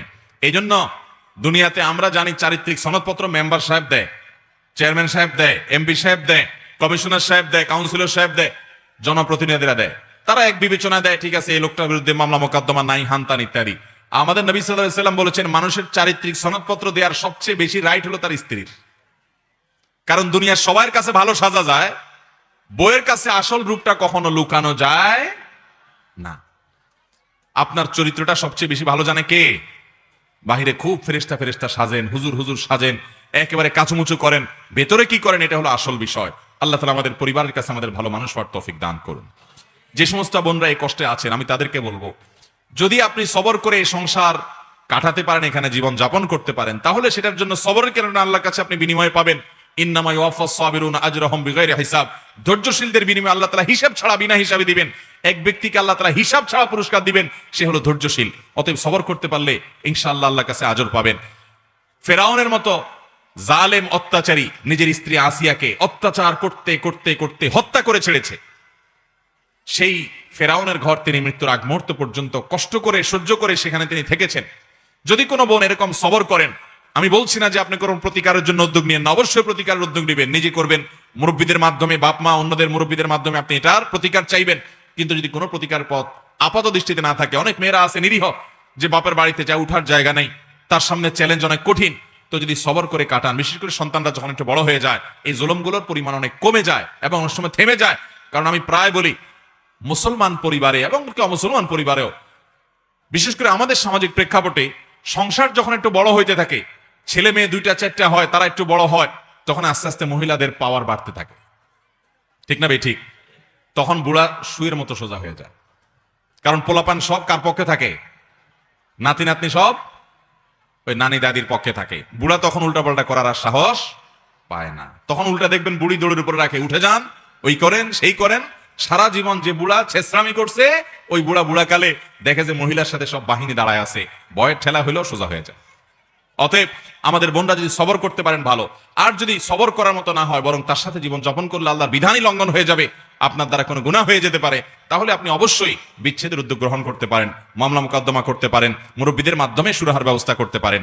তবে মিলেমিশে থাকতে পারলে যদি আপনার জন্য সম্ভব হয়, সেটা অবশ্যই ভালো। আমরা দোয়া করি আল্লাহ তাআলা আমার এই বোনের এই পেরেশানি দূর করে দেখ, আর তার অমানুষ স্বামীকে আল্লাহ তাআলা মানুষ হওয়ার তৌফিক দান করুন। একজন ব্যক্তি তেমন নামাজ আদায় করে না, যাবতীয় সময় গান বাজনা শ্রবণে ব্যস্ত থাকে। ওনাকে যখন আজানের সময় গান বন্ধ করতে বলা হয়, তখন তিনি বলেন, আজানের সময় গান বাজাতে পারবো না, এটা কোথায় লেখা আছে? এই লোকরে বড় করে একটা বক্সিং দিবেন, বক্সিং দেওয়ার পরে বলবেন, যদি বলে আমাকে বক্সিং কেন দিলা, বলবেন যে তোমাকে বক্সিং দেওয়া যাবে না, এই কথা কোথায় লেখা আছে? তুমি কোরআন থেকে দেখাবা, হাদিস থেকে দেখাবা যে এই লোকরে বক্সিং দেওয়া যাবে না লেখা আছে। কোরআনে কোথাও লেখা নাই যে তোমারে বক্সিং দেওয়া যাবে না। অতএব বক্সিং কেন, আরেকটা দেব। কারণ ব্যাককল যারা, তাদের আক্কল দেওয়ার জন্য এ ধরনের কিছু দৃষ্টান্ত দেওয়ার দরকার হয়। কোরআনে আল্লাহ রাব্বুল আলামিন তোমাকে আলাদা করে বলে নাই যে আজানের সময় গান শুনবা না, কিন্তু লাহওয়াল হাদিস, ওমিনান নাসি মান ইয়াশতারি লাহওয়াল হাদিস, এই আয়াতের ব্যাখ্যায় সারা বিশ্বের কোরআনের সবচেয়ে বড় ব্যাখ্যাতা, নবী সাল্লাল্লাহু আলাইহি ওয়াসাল্লামের পক্ষ থেকে সার্টিফাইড ব্যাখ্যাতা, রাইসুল মুফাসসিরিন আব্দুল্লাহ ইবনে আব্বাস রাদিয়াল্লাহু আনহু সহ বিশ্ববিখ্যাত মুফাসসিরগণের তাফসীর হলো, এখানে আল্লাহ রাব্বুল আলামিন বাদ্যযন্ত্র সহকারে গান, সেটাকে হারাম করেছেন। এবং নবী রাসূলুল্লাহ সাল্লাল্লাহু আলাইহি ওয়াসাল্লামের বিভিন্ন হাদিসে রয়েছে, তিনি বলেছেন কিয়ামতের আগে 4টি হারাম কাজকে মানুষ হালাল করবে, হালাল মনে করবে। এর মধ্যে একটা হলো আল মাআজিফ, বাদ্যযন্ত্র। একটা সময় মানুষ মনে করবে এটা হালাল। আজকাল দেখবেন কিছু লোক বাইর হইছে, নিজেরা গান করে, সেটাকে বাদ্যযন্ত্র সংযোগে সেটাকে হালাল করার জন্য বলে না, ইসলামে গান বাজনা হালাল না, হারাম না। আছে না নাই? আবার কিছু পীরের মুরিদ আছে যারা বলে যে আসমানটা কাঁপছিল কেন, জমিনটা নাচছিল কেন, বড় পীর ঘামছিল কেন, সেই দিন সেই দিন। এরপরে কি, খাজা গান গেয়েছিল যেই দিন যেই দিন, হ্যাঁ, আল্লাহ নবীজির গান। তারপরে কি, পীর আউলিয়ার শান। যারা বলে গান হারাম, জ্ঞানহীন জ্ঞানহীন। শুনছেন এই গান? বাউলরাই ফাউল গান গায়, বুঝতে পারছেন? আপনার আকাম করতে মনে চায়, আপনি আকাম করেন, আল্লাহর সাথে আপনার বোঝাপড়া হবে। আমাদের সেখানে বাধা দেওয়ার কিছু না, এটা আপনার ব্যক্তি স্বাধীনতা। আপনি গুনাহ করেন, আল্লাহর সাথে বুঝেন আপনি, কিন্তু খারাপ কাজ করবেন, আবার কোরআন হাদিসকে বিকৃতি করে আল্লাহর নামে, রাসূল নামে মিথ্যা কথা বলবেন, এই অধিকার আপনাকে কেউ দেয় নাই। অতএব এই বাদ্যযন্ত্র ব্যবহার, এই গান, এটা তো সর্বাবস্থা হারাম। আজানের সময় আলাদা করে হারাম, এটা তোমার জন্য লিখে দিতে হবে কেন? সর্বাবস্থা যেটা হারাম, সেখানে আল্লাহর নামের বড়ত্ব বর্ণনা করা হচ্ছে, সেই টাইমে তুমি আল্লাহ নিষিদ্ধ কাজটা বলে আওয়াজে ডিস্টার্ব করছো, এটা তো রীতিমতো আল্লাহর বিরুদ্ধে বিদ্রোহ করার শামিল। আল্লাহ তাআলা আমাদেরকে হেদায়েত দান করুন। যেটা সবসময় হারাম, সেটা আজানের সময় আরো বেশি হারাম। আমি সতর ঢেকে ফুটবল খেলি, কিন্তু আমার বন্ধুরা হাফ প্যান্ট পরে খেলে, এই অবস্থায় আমার কি গুনাহ হবে? আপনি সতর ঢেকে খেলেন, আলহামদুলিল্লাহ, তাহলে আপনার খেলাটা জায়েজ আছে। আপনি ব্যায়ামের উদ্দেশ্যে, রিফ্রেশমেন্টের উদ্দেশ্যে আপনি ক্রিকেট, ব্যাডমিন্টন, ফুটবল খেলছেন, কোনো হারাম কাজ করা ছাড়া। সেখানে জুয়া টুয়া নাই, জায়েজ হতে পারে। মুশকিল হলো আপনার সাথে অন্য সব খেলোয়াড়ের রান দেখা যাচ্ছে, সবাই হাফ প্যান্ট পরে খেলছে, তো অন্যের সতর দেখাটাও তো হারাম। সতর নিজের উন্মুক্ত করাও হারাম, আর আরেকজনের সতর দিকে তাকানোটাও কি? এখন আপনি যদি ওইদিকে তাকানো ছাড়া খেলতে পারেন, তাহলে জায়েজ হবে, কিন্তু এটা কিভাবে সম্ভব? 20-30 জন মানুষ একই মাঠে দৌড়াদৌড়ি করবে, বল পাস করবেন, নিবেন, তার সহযোগিতা খেলবেন, তাহলে সেক্ষেত্রে তার রানের দিকে তো আপনি তাকাবেনই। যারা এই প্রচলিত ফুটবল খেলা দেখেন, তারা শুধু এই একটি বিষয়ে চিন্তা করেন। আপনি এই লোকগুলোর সতর দেখা লাগা গিয়ে লাগে না। সতর ঢাকার ফরজ আল্লাহ তাআলা করেছেন, সেদিকে তাকানোটা হারাম, যেহেতু আল্লাহ তাআলা ফরজ করেছেন তা ওইটা ঢেকে রাখাটা। সে উন্মুক্ত করেছে, সে গুনাহগার হচ্ছে, আর আপনি তাকাচ্ছেন, আপনি গুনাহগার হচ্ছেন। অতএব এটা জায়েজ হতে পারে। হ্যাঁ, যদি সবাই 3/4 প্যান্ট পরে, ফুল প্যান্ট পরে, সতর উন্মুক্ত করা ছাড়া যদি ফুটবল খেলেন, ব্যাডমিন্টন খেলেন, ক্রিকেট খেলেন, সেখানে পারস্পরিক কোনো লেনদেন নাই, হারাম কোনো কিছু নাই, নেশা বা এডিকশন হয় না, নামাজে মনোযোগের সমস্যা নাই, আলহামদুলিল্লাহ। শারীরিক রিফ্রেশমেন্টের জন্য, কসরতের জন্য এই ধরনের খেলা জায়েজ আছে। আমাদের নবী সাল্লাল্লাহু আলাইহি ওয়াসাল্লাম তার আমলে মসজিদে নববীর আঙ্গিনাতে ইথিওপিয়ান সাহাবীরা খেলাধুলা করেছেন, তিনি পারমিশন করেছেন। এরপরে প্রশ্ন হলো, পরীক্ষার সময় পাশের সিটে কোনো গায়রে মাহরাম যদি প্রশ্নের উত্তর জানতে চায়, তাহলে কি উত্তর বলা ঠিক হবে? পরীক্ষার সময় বেচারি হয়তো মহিলা, মেয়ে মানুষ বিপদে পড়ছে, প্রশ্ন উত্তর জানে না, আপনার সহযোগিতা চাইছে। এই প্রশ্নকারী হয়তো মনে করছে, নবীজি সাল্লাল্লাহু আলাইহি সাল্লামের ওই হাদিসের কথা হয়তো তার মনে পড়ছে কিনা কি জানে, যে যে কোনো মুসলমানের বিপদে তার পাশে দাঁড়াবে, আল্লাহ তাআলা আখিরাতে তার বিপদ দূর করে দিবেন। তো এইরকম পাশে দাঁড়ালে আল্লাহ তাআলা আখিরাতে বিপদ দূর করবেন তো নাই, বরং আরো বহুবিধ বিপদ আসবে কপালে। কারণ এটা জায়েজ না? না জায়েজ। গায়রে মাহরাম তো বটেই, এমনকি যদি মাহরামও থাকে, পাশের সিটে থাকা কাউকে আপনি সহযোগিতা করলেন আর নকল সরবরাহ করলেন, একই জিনিস। একটা নকল দিলেন আর তাকে বলে দিলেন, কোনো পার্থক্য আছে? আমাদের শিক্ষার্থীরা অনেকে এই জিনিসটাকে অপরাধ হিসাবে জানেই না। সমাজ কোথায় চলে গেছে, কোনটা অপরাধ আর কোনটা অপরাধ না, এটা মানুষ জানে না। সেই হিতাহিত জ্ঞান পর্যন্ত নয়। আপনি পরীক্ষার হলে লিখছেন, আপনার পাশের সিটের লোকের সহযোগিতা নিয়ে আপনি লিখতেছেন, তাহলে আপনি নকল করতেছেন, একই কথা। আপনি কাউকে আপনারটা দেখাচ্ছেন, তাহলে আপনি গুনাহ করছেন। এখন মুশকিল আজকাল না দেখালে বাইরে আসলে পিটা দেয়। বিভিন্ন সময় পত্রিকা দেখা যায় যে পোলাপান তো কিশোর বয়স থেকে আজকাল সন্ত্রাসী হয়ে যাচ্ছে, না দেখালে বাইরে আসলে মাইর দেওয়ার ভয় দেখায়। তো যাই হোক, সেরকম অবিচার করার কথা বললে ভিন্ন কথা, আদারওয়াইজ এটা জায়েজ হতে পারে না। এরপরে প্রশ্ন হলো, এবছর পাঠ্যপুস্তকে শরীফার গল্পের কারণে সমাজ ও পরিবারে অস্থিতিশীলতা তৈরি হতে পারে। আমাদের সন্তানদের কি লিখছেন আল্লাহ জানে, এ থেকে কিভাবে রক্ষা করব, বাঁচাবো। আপনারা জানেন, ষষ্ঠ এবং সপ্তম শ্রেণীর বইয়ে এই পরিমাণ ইসলামী বিদ্বেষের চাষ করা হয়েছে। এই বই দিয়ে সন্তানকে শিক্ষা নয়, বরং বিষ দেয়া হচ্ছে। এই বিষের কারণে আমাদের সন্তানরা নাস্তিক, বেঈমান, সমকামী, বেয়াদব এবং দাড়ি, টুপি এবং পর্দার প্রতি বিদ্বেষী হয়ে তারা বড় হবে। এটা এদেশের কোনো মুসলমান, এমনকি কোনো হিন্দু এটা আশা করেন না। কিন্তু দুঃখজনক হলেও প্রস্তাবিত বইয়ে, 6-7 বইয়ে, বিশেষ করে ইতিহাস ও সমাজ বিজ্ঞানের বইয়ে সেরকম বিষয় দিয়ে পরিপূর্ণ, বইয়ের এই মাথা থেকে সে মাথা পর্যন্ত। এর মধ্যে বিশেষ করে প্রশ্নকর্তা যেটা বলেছেন, আমি এটা পড়েছি পুরো গল্পটা, একবার না অন্তত 10 বার পড়ছি, 10 বার, কমের পক্ষে আরো বেশি হবে।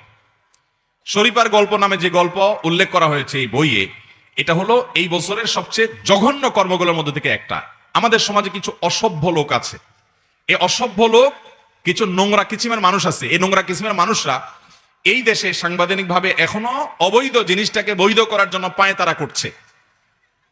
এই অসভ্য মানুষেরা আমাদের দেশে অনেক অনেক দেশের দৃষ্টান্ত দেখিয়ে, অনেক দেশ তারা তাদের পারিবারিক সম্পর্ক বলেন, তাদের জীবনের শান্তি বলেন, সব হারিয়ে তারা ধ্বংস হয়ে গেছে আল্লাহর নির্দেশের বাইরে তাদের প্রবৃত্তির পুজো করতে গিয়ে। তাদের অনুসরণ করে কিছু লোক আমাদের দেশে সমকামিতাকে বৈধতা দেওয়ার জন্য অপচেষ্টা সবসময় করতে থাকে।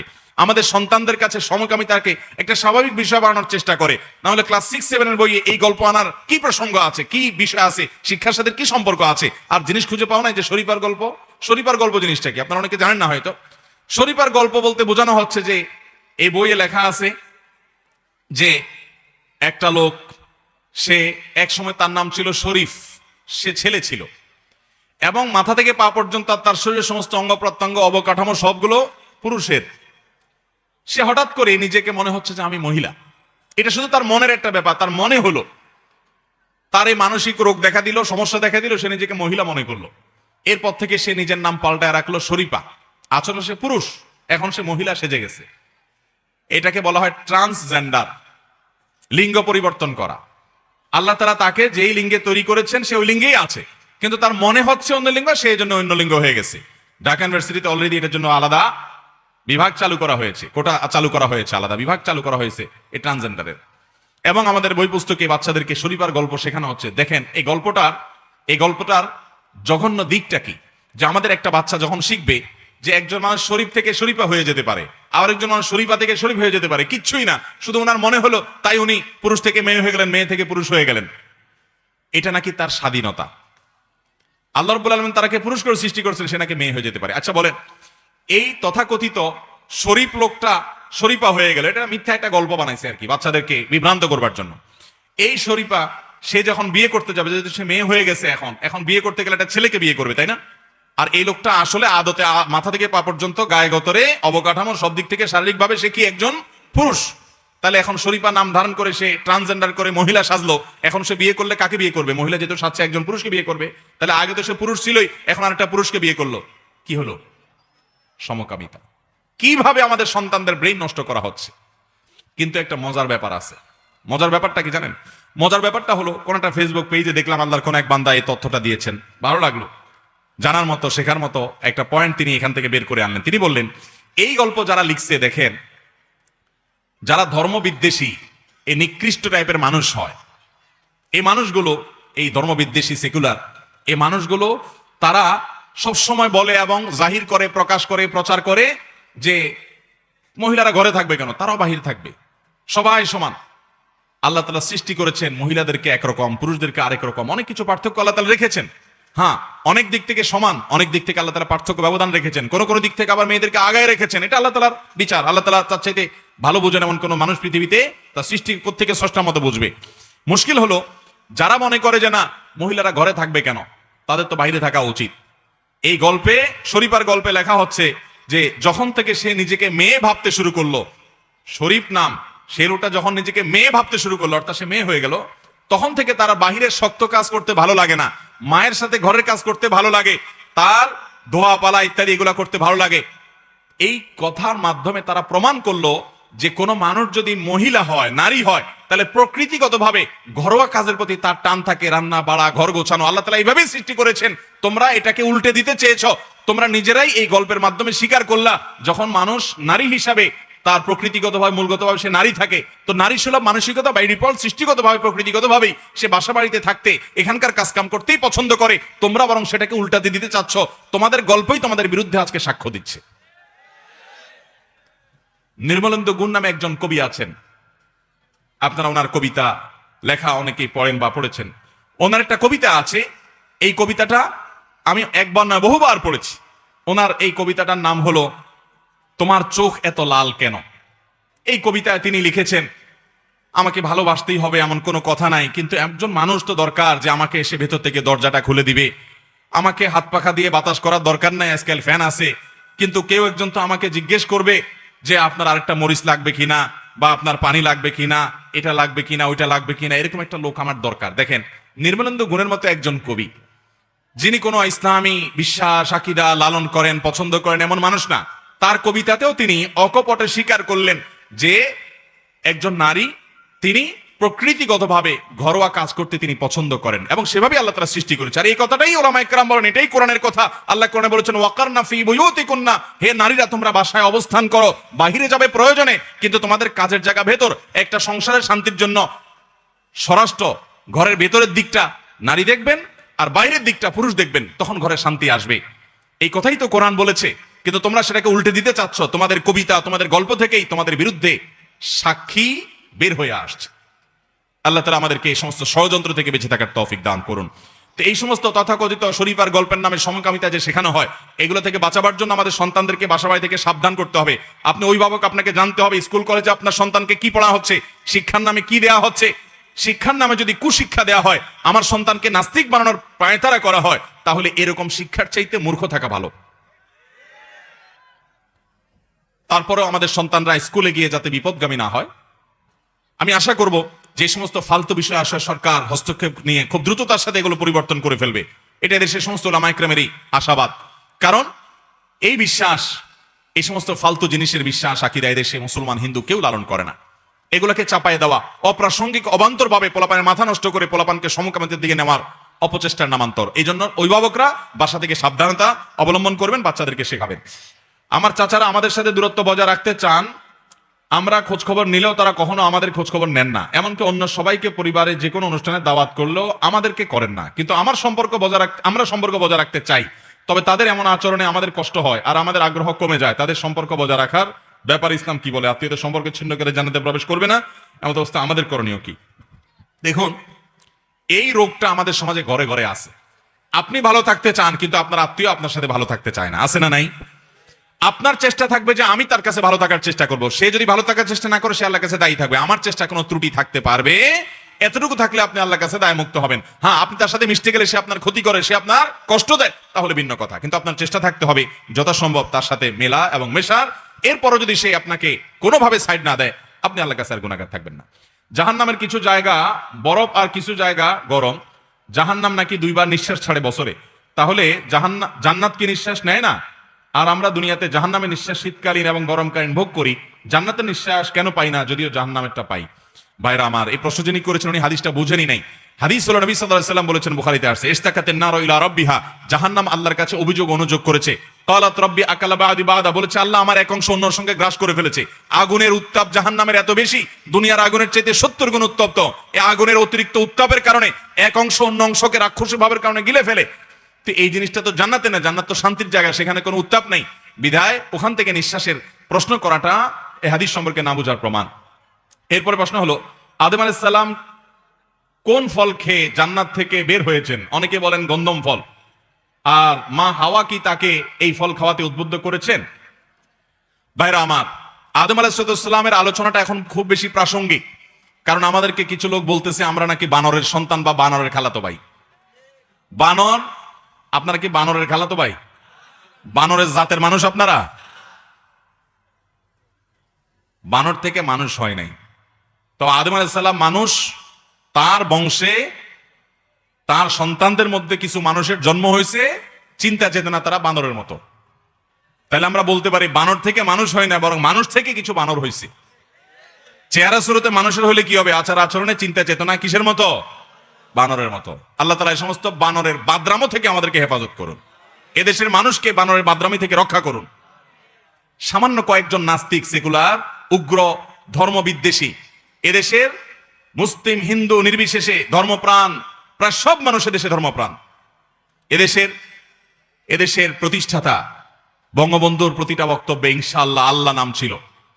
এদেশের রাজনীতিবিদ বলেন, অন্য যে কোনো বিষয়ে সব মানুষ দেখবেন একটা নামাজ পড়ুক না পড়ুক আল্লাহর নাম মুখে নেয়, অথচ পাঠ্যপুস্তক পুরাটা ঘাটার পর আল্লাহর নাম খুঁজে পেতে কষ্ট হয়ে যায়, দুষ্কর হয়ে যায়। সামান্য কয়েকজন নাস্তিক, সেকুলার, কয়েকজন ধর্মবিদ্বেষী জঘন্য মানুষের কাছে গোটা দেশের মানুষ জিম্মি। তারা সরকারকেও জিম্মি করে রাখে, সরকার মাথার উপরে কাঁঠাল ভেঙে খায়, এবং শিক্ষার নামে কুশিক্ষা ঢুকে আমাদের সন্তানদেরকে ধ্বংস করার পায় তারা করে। আল্লাহ রাব্বুল আলামিন এই সকল বাঁদরদের বাদরামো থেকে আমাদেরকে হেফাজতে রাখুন। ভাইরা আমার, তো নবী করিম সাল্লাল্লাহু আলাইহি সাল্লাম এর বিভিন্ন হাদিসের আলোকে, কোরআন কারীমের আয়াতে সুস্পষ্ট রয়েছে, আমরা জানি আদম আলাইহিস সালামকে আল্লাহ তাআলা জান্নাতে একটা বিশেষ ফল, গাছের ফল খেতে নিষেধ করেছেন, তাকে এবং তার স্ত্রী হাওয়াকে। সেই ফলটা কি ছিল? আমাদের সমাজে বহুল প্রচলিত আছে, গন্ধম ফল ছিল। গন্ধম ফার্সিতে বলা হয়, এটাকে বাংলা বলে কি? গম। গন্ধম মানে কি? গম। অনেকে নিশ্চিত ভাবে বলেন যে এটা গন্ধম ফল খেতে নিষেধ করেছে। মূলত এই সম্পর্কে তাফসিরে তাবারিতে ইমাম ইবনে জারীর তাবারি রাহিমাহুল্লাহ তিনি অনেকগুলো মত উল্লেখ করেছেন, যে অনেকে বলেছেন এটা আঙ্গুর ছিল, কেউ বলেছেন খেজুর ছিল, কেউ বলেছেন তিন ছিল, কেউ বলেছেন জাইতুন বা জলপাই ছিল। অনেকগুলো মতামত আছে। তিনি এই মতামতগুলো উল্লেখ করে বলেছেন এর একটাও না কোরআনের আয়াতে সুস্পষ্ট আছে, না কোনো বিশুদ্ধ হাদিস দ্বারা প্রমাণিত আছে। এটা বিভিন্ন বিষয়ের উপরে গবেষণা করে অনেকে মন্তব্য করেছেন মাত্র। অতএব নির্দিষ্ট গাছ থেকে আল্লাহ তাআলা খেতে নিষেধ করেছেন, এটুকু চূড়ান্ত। সে গাছটা কি, সে গাছের কি ফল ছিল, নাম কি ছিল, এটা কোনো চূড়ান্ত এবং নিশ্চিত করে বলা সম্ভব নয়। অনেকে ধারণা করে এবং গবেষণা করে যার যার মতো মতামত ব্যক্ত করেছেন। এই মতামতগুলো বিশ্বাস করা না করাতে কিছু আসে যায় না। তবে হ্যাঁ, এটা ঠিক যে এই ফল থেকে প্রথম হাওয়া খেয়েছেন। শয়তান প্রথম মা হাওয়াকে প্ররোচিত করেছে যেটা খান। উনি এটা খাওয়ার পরে আদম আলাইহিস সালামকে খেতে বলেছেন, তারপর তিনি খেয়েছেন। এই কথা সহিহ মুসলিমের হাদিস থেকে স্পষ্টত বোঝা যায়। এরপরে প্রশ্ন হলো, ফুটবল খেলার জার্সি পরে নামাজ পড়লে কি নামাজ হবে যদি সেটাতে কোনো ছবি না থাকে? কোনো ছবি যদি না থাকে নামাজ পড়লে নামাজ হয়ে যাবে। কিন্তু সেখানে খেলোয়াড়ের নাম আছে, একজন কাফের হতে পারে, একজন মুসলমান, খেলোয়াড়ের নাম আছে, এই নামটা পেছনে মুসল্লি দেখে দেখে পড়বে, মনোযোগ নষ্ট হবে। এরকম অন্য যে কোনো জামাও যদি থাকে যে অন্যের মনোযোগ আকৃষ্ট করতে পারে। তাছাড়া আপনি এই ধরনের জার্সি পরে কোনো গুরুত্বপূর্ণ মিটিং এ যাবেন না, সম্মানজনক কোনো জায়গায় যাবেন না। আল্লাহ বলেছেন ইয়া বানি আদম খুযু যিনাতাকুম ইনদা কুল্লি মাসজিদ, প্রত্যেক নামাজের সময় সুন্দর পোশাক, উত্তম পোশাক পরিধান করতে হবে আমাদেরকে। বিদায় একজন মুসলমান এই ধরনের বিষয় নামাজের ক্ষেত্রে এই ধরনের পোশাক পরে নামাজ পড়তে যাওয়া উচিত না। কিন্তু যদি যায় নামাজ হয়ে যাবে, তবে যেতে তাকে সুন্দর পরিপাটি হয়ে সম্ভ্রান্ত পোশাক পরে মসজিদে যাওয়ার চেষ্টা করা উচিত। মানুষ নাকি একসময় বানরের মতো ছিল, এ ব্যাপারে কোরআন কি বলে? ভাইরা আমার, কোরআন কি বলে যদি বলেন তাহলে বলবো, কোরআন তো বলে, আল্লাহ তাআলা সূরা ৩-এর মধ্যে বলেছেন লাকাদ খালাকনাল ইনসানা ফি আহসানি তাকওয়িম। এর অর্থ কি? আল্লাহ বলেছেন আমি মানুষকে সৃষ্টি করেছি সবচেয়ে সুন্দর অবয়ব দিয়ে, সবচেয়ে সুন্দর অবকাঠামো দিয়ে, সবচেয়ে সুন্দর সূরত দিয়ে। আল্লাহ তাআলা এই আয়াতে বলছেন আল্লাহ আমাদেরকে সৃষ্টি করেছেন সুন্দর করে, বানরের মতো সৃষ্টি করেন নাই। এই আয়াত বলছে আল্লাহ তাআলা মানুষকে বানরের মতো সৃষ্টি করেন।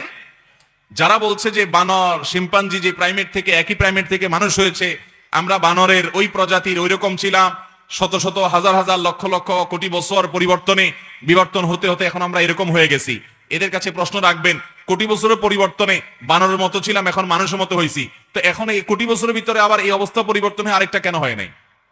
তোমার পরিবর্তন এখন থেমে গেল কেন? আর কোটি বছর আগে আমরা বানর মতো ছিলাম, এটা তুমি দেখছো না, তোমার বাপ বানরে দেখছে, কে দেখছে? আল্লাহ তাআলা এই সমস্ত মূর্খতা থেকে আমাদেরকে বেঁচে থাকার তৌফিক দান করুন।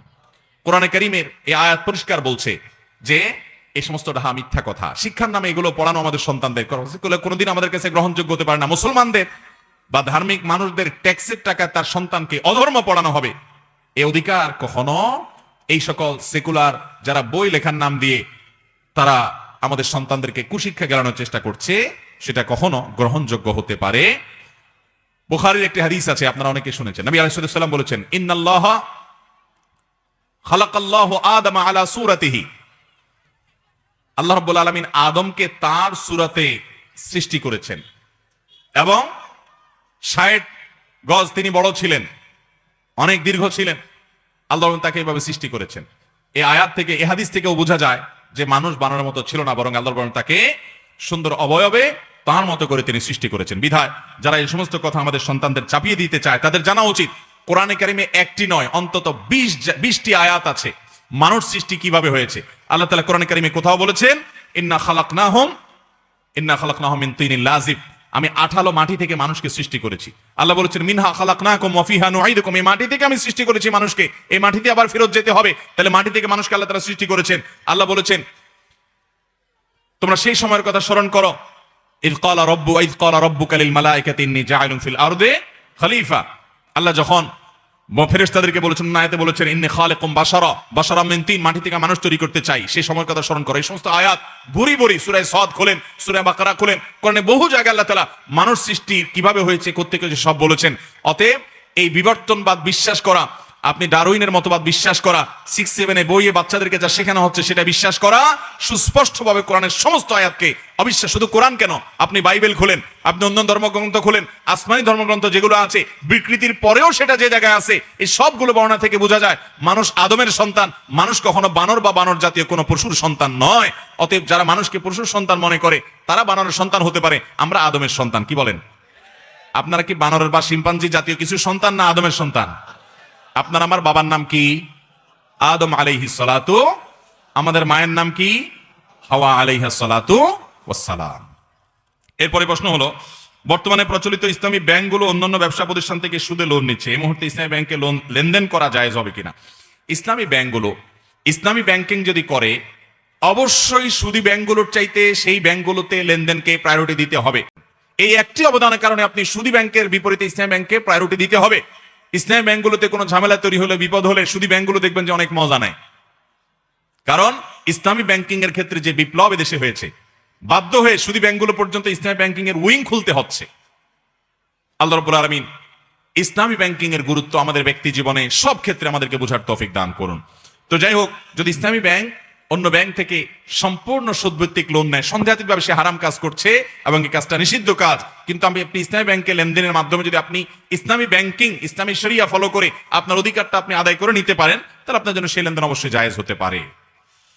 এরপরে প্রশ্ন হলো, যদি জামাত অর্ধেক পায় তাহলে হুজুর নামাজ শেষ করলে দাঁড়াবো নাকি সালাম ডান দিকে ফিরে ফেললে দাঁড়ায় যাব? আমরা নামাজের ক্ষেত্রে যত হুলস্থুল করি, মনে হয় যে আমরা সময়ের যে কত মূল্য দেই।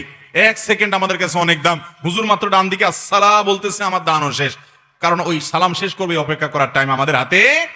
এটা ভুল। আপনি যদি নামাজ 1 রাকাত 2 রাকাত পরে এসে জয়েন করেন, ইমাম সাহেব সালাম ফিরাবেন একদিকে না 2 দিকে সালাম ফিরা শেষ করবেন, তারপরে আপনি দাঁড়াবেন। কথা কি বুঝাতে পারছি? কারণ এমনও তো হতে পারে ইমাম সাহেব একদিকে সালাম ফেরানোর পরে সেজদাও দিবে, হতে পারে না? আপনি গেলেন দাঁড়ায়, এবার কি করবেন? এই জন্য 2 দিকে সালাম ফেরানোর পর তারপর আপনি সালাম ফেরাবেন না, আপনি তারপর দাঁড়িয়ে যাবেন। এটাই হলো সুন্নাহ সম্মত। আর 4-5টা প্রশ্ন আছে ভাই, এরপর আমরা প্রশ্নোত্তরে চলে যাবো ইনশাআল্লাহ। এক ব্যক্তির সামনে মোবাইল রেখে নামাজ পড়ছে, আর এক চোর ভাই এসে তার মোবাইলটা নিয়ে যাচ্ছে। এমন অবস্থায় নামাজি ব্যক্তি কি করবে জানালে উপকৃত হব। নামাজের মধ্যে দামি মোবাইল আপনারা এখানে নামাজ পড়তেছেন, প্রথম কথা হলো নিচের মোবাইল রেখে নামাজ পড়বেন কেন? পকেট করে গেছে আপনার। তারপরও যদি এরকম মূল্যবান কোনো জিনিস আপনি রেখে নামাজে দাঁড়ান, আর এদিকে চোর এসে সুবিধাটা নেওয়ার চেষ্টা করে, তো আপনি নামাজের মধ্যে যদি ওইটা রক্ষা করার সুযোগ থাকে, তাহলে সেটা করার সুযোগ আপনার আছে। কথা বুঝাতে পারছি? বিশেষ করে যখন জীবন হুমকির মধ্যে পড়ে যায়, আমরা অনেকে মনে করি না তখন ওই ব্যবস্থায় থাকতে হবে। ধরুন কোথাও ভূমিকম্প শুরু হয়ে গেল, বিল্ডিং নড়া শুরু করছে, মসজিদ নড়া শুরু করছে ভয়ঙ্কর ভাবে, বোঝা যাচ্ছে যে একটু বেশ বড় সড়ো ভূমিকম্প হচ্ছে, আপনি নামাজ ছেড়ে চলে যেতে পারেন, কোনো অসুবিধা নেই, জায়েজ হবে। এবং পরবর্তীতে যখন পরিস্থিতি স্বাভাবিক হবে, আপনি বাইরে গিয়ে বা যেখানে পারেন আপনি নামাজটা পড়ে ফেলবেন। নামাজ পড়তে হবে, কিন্তু জীবন রক্ষা করার জন্য আপনি ওই টাইপের নামাজ ছাড়াটা জায়েজ আছে। হ্যাঁ, যদি আপনি আল্লাহর উপর তাওয়াক্কুল করে দাঁড়িয়ে থাকেন এবং আল্লাহর উপর তাওয়াক্কুল করে নামাজ না ছাড়েন, যে যা হয় হোক আমি নামাজ দাঁড়িয়ে থাকবো, তাহলে সেটাও শুধু জায়েজ আছে না, তার কারণে আল্লাহর কাছে আপনি আজর এবং সওয়াব পাইতে পারেন। যেহেতু আপনি জায়েজের উপর আমল না করে, আপনি ছাড় গ্রহণ না করে, বরং আপনি আল্লাহর উপর আস্থা এবং ইয়াকিন তাওয়াক্কুল বেশি রেখেছেন, সেজন্য আল্লাহর কাছে আরো আজরও আপনি পেতে পারেন। আমার ছেলে আমার থেকে পৃথক প্রায় 15 বছর যাবত। গত 2 বছর আগে আমার পুত্রের মৃত্যু হয়। এখন তার স্থাবর অস্থাবর সম্পত্তি থেকে আমি পিতা হিসাবে কি পরিমাণ সম্পদ পাবো? আর ওরা যদি আমার পাওনা সম্পদ দিতে অস্বীকৃতি জানায়, সেক্ষেত্রে আমার করণীয় কি, দয়া করে জানাবেন। এটা নির্ভর করে আপনার নাতিপুতি আছে কিনা। কারণ কোন মানুষ মারা গেলে তার সম্পদে, রেখে যাওয়া সম্পদে বাবা এবং মা উভয়ের অধিকার আছে। উভয়ের কি আছে? অধিকার আছে। সন্তান সন্ততি, ছেলের ঘরে যদি সন্তান সন্ততি থাকে তাহলে অধিকার একরকম, আর যদি না থাকে তাহলে অধিকার আরেক রকম। এই জন্য জানতে হবে যে আপনার নাতিপুতি বেঁচে আছে কিনা। এই ধরনের মাসআলা এরকম শর্ট ভার্সন প্রশ্ন উত্তরের জন্য বলা কঠিন, কারণ এখানে অনেকগুলো তথ্য দিতে হয়, তারপরে মাসআলার উত্তর দেওয়া যায়। তবে আপনাকে একটা কথা বলে রাখি, যে আপনার সন্তান তার মারা যাওয়ার পরে ছেলে মেয়ে, তার ছেলে মেয়ে, আপনার বৌমা, তারা যদি আপনার সম্পদ, সেখানে সেই সম্পদে আপনার অধিকার দিতে না চায়, আপনি আইনের আশ্রয় নিতে পারেন, আপনি জবরদস্তিমূলকভাবে তাদের থেকে আদায় করতে পারেন, কারণ সেটা আপনার অধিকার। সন্তানের সম্পদে বাবা মার কি আছে? হক এবং অধিকার আছে। অপসংস্কৃতি লালন পালন যদি পশ্চিমা সংস্কৃতির অনুসরণ হয়, বর্তমানে পরিকল্পিত শিক্ষা ব্যবস্থা লালন করা কাদের অনুসরণ? পুরো প্রশ্ন পরিষ্কার না, বাকি যেটুকু বুঝতে পেরেছি সে আলোকে যদি বলি, তাহলে এখনকার নতুন নতুন পাঠ্যপুস্তকগুলোতে যে সমস্ত আজেবাজ জিনিস পরিকল্পিতভাবে প্রায় ঢুকানো হচ্ছে, বিশেষ করে এই বছর 6ষ্ঠ 7ম শ্রেণী বই নিয়ে সারা দেশে ওলামা একরাম অভিযোগ করেছেন, আমরা লিখিতভাবে অভিযোগ জানাচ্ছি, প্রত্যেকটা মানুষ যার যার জায়গা থেকে বলছেন। আমাদের বিশ্বাস ইনশাআল্লাহ ধর্মপ্রাণ মানুষের এই প্রাণের দাবি মেনে নিবে সরকার, এবং যারা দেশকে অস্থিতিশীল করার পায়তারা করছে এই ধরনের বিষয় নিয়ে, এই কুশীলবগুলোকে বের করে বিচার মুখোমুখি করবে। কেন হঠাৎ করে তারা মানুষকে, এদেশের ধর্মপ্রাণ মানুষকে এমন জিনিস তাদের সন্তানকে শেখাচ্ছে যে তাদের সন্তানরা বেঈমানের দিকে যাবে, সমকামের দিকে যাবে, সেটা তাদেরকে খুঁজে বিচারমুখী করা হবে, এটা আমাদের বিশ্বাস ইনশাআল্লাহ বিদিনিল্লাহ। তবে যারা এটাকে প্রমোট করতে চাচ্ছে, প্রতিষ্ঠা করতে চাচ্ছে, আমরা বলতে চাই তারা বানরের সভ্যতায় বিশ্বাসী, তারা বানরের সন্তান। আমাদের দেশে মানুষ দুষ্টামি করলে তারে বলে বাদর নাকি, কারণ এত লাফালাফি, এত ফালাফালি, এত বাদরামো, এত পাগলামো করে বাদর, যেটা অন্য কোনো প্রাণী সচরাচর করে না। তো যারা এই বানরের সন্তান বলে বা বানরের প্রজাতির বলে মানুষকে বিশ্বাস করে, তারা তাদের কাজের মাধ্যমে প্রমাণ করছে যে এরা দেখতে শুনতে মানুষের মতো হলেও এরা মূলত বাদরামো করছে এই সমাজে। আল্লাহ তাআলা এই বাদরামো থেকে আমাদেরকে বেঁচে থাকার তৌফিক দান করুন। এরপরে প্রশ্ন হলো, জনাব এবিট লেও দিনের খাতিরে বিভিন্ন দেশে দিনের দাওয়াত দিয়ে যাচ্ছেন। আমি একটি ভিডিওতে দেখলাম তিনি দাওয়াত নিয়ে একটি নাইট ক্লাবে গেলেন এবং ওখানকার কিছু মহিলাদের দিনের দাওয়াত দিলেন এবং তারপর মহিলাগুলোর সাথে স্বাচ্ছন্দ্যে বসে কাঁধে হাত রেখে তাদের সাথে ছবি তুলেছেন।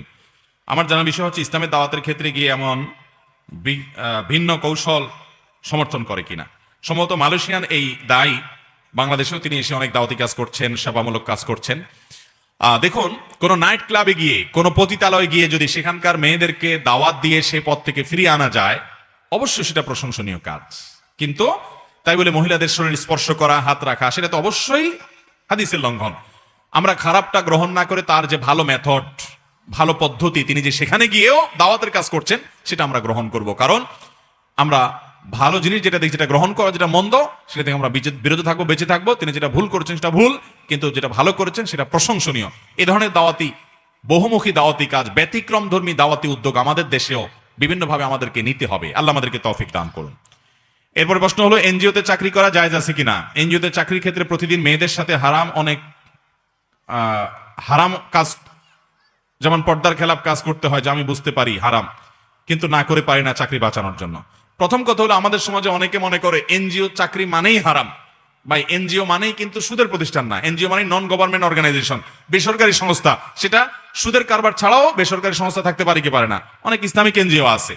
অতএব এনজিও মানেই খারাপ শতভাগ তা না। তবে হ্যাঁ, বেশিরভাগ এনজিও মানেই হলো তারা দারিদ্র বিমোচনের নামে সুদী লোন দিয়ে মানুষকে আরো ফকির বানায়, মানুষের উপর সুদের বোঝা চাপায়, হারাম কাজ মুসলমানদেরকে দিয়ে করায়। বিদায় আপনি যদি এনজিওতে এমন কোন কাজ করেন যে আপনি সুদ স্যাংশন করছেন, সুদের ফিল্ড ভিজিটর হচ্ছেন, সুদের সাক্ষী হচ্ছেন, লেখক হচ্ছেন, হিসাব রক্ষক হচ্ছেন, তাহলে আপনার এই চাকরি হারাম। কারণ হাদিসে নবী সাল্লাল্লাহু আলাইহি ওয়াসাল্লাম বলেছেন, লাআনাল্লাহু আকিলার রিবা ওয়া মাওকিলাহু ওয়া কাতিবাহু ওয়া শাহিদাইহি।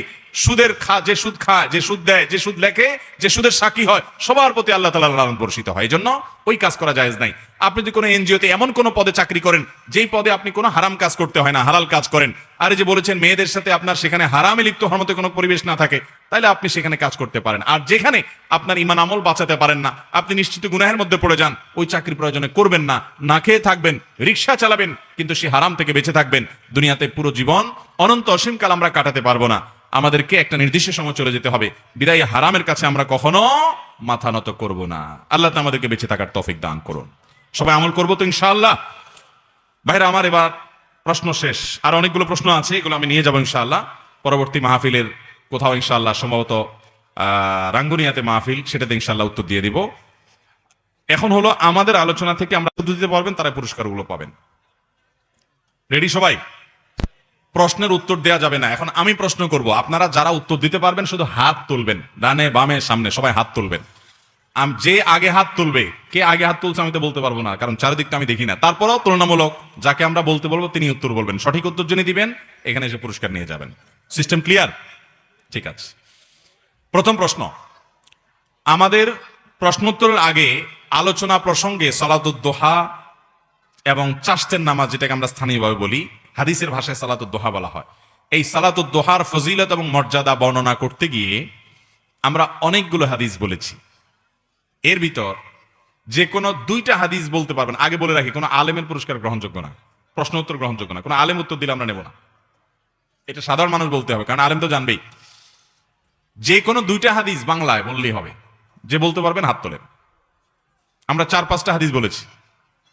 চাষতের নামাজের ফজিলত নবী সাল্লাল্লাহু আলাইহি সাল্লাম থেকে তিনি বলেছেন, এরকম দুইটা ফজিলত বলতে পারবেন।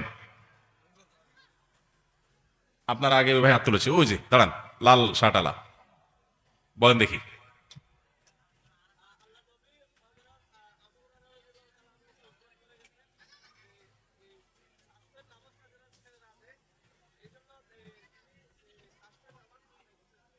আলহামদুলিল্লাহ, চমৎকার একটা হাদিস আমরা জানলাম। হ্যাঁ, এরপরটা।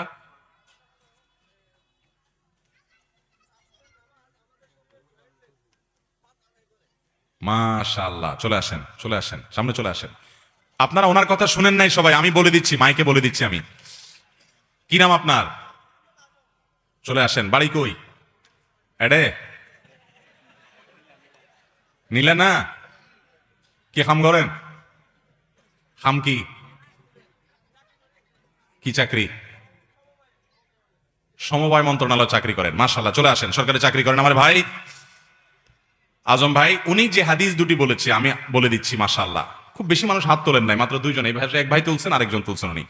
উনি বলছেন যে ভাই, আমাদের নবীজি সাল্লাল্লাহু আলাইহি সাল্লাম আমাদের সাহাবী আবু হুরায়রা রাদিয়াল্লাহু তাআলা আনহুকে ওসিয়ত করেছেন যে তুমি সালাতুদ দোহা কখনো ছাড়বা না, এটা সবসময় পড়বা, ওসিয়ত করে গেছেন। তিনিও বলেছেন আমার মৃত্যু পর্যন্ত এটা আমি ছাড়বো না কখনো। এটা হলো একটা হাদিস। আরেকটা হাদিস তিনি বলেছেন আল্লাহ তাআলা মানুষের শরীরে যতগুলো জোড়া জয়েন্ট এবং অঙ্গ প্রত্যঙ্গ দিয়েছেন, এগুলোর প্রত্যেকটা তরফ থেকে আমাদের শুকরিয়া আদায় করা উচিত। সবগুলোর পক্ষ থেকে একটা একটা শুকরিয়া আদায় করতে হবে। কিন্তু সালাতুদ দোহা বা চাষতের নামাজ যদি কেউ দিনের শুরুতে পড়ে, তাহলে এই সালাতুদ দোহার এক নামাজটাই পুরো শরীরের সমস্ত অঙ্গ প্রত্যঙ্গের পক্ষ থেকে একসাথে শুকরিয়া আদায় হয়ে যাবে।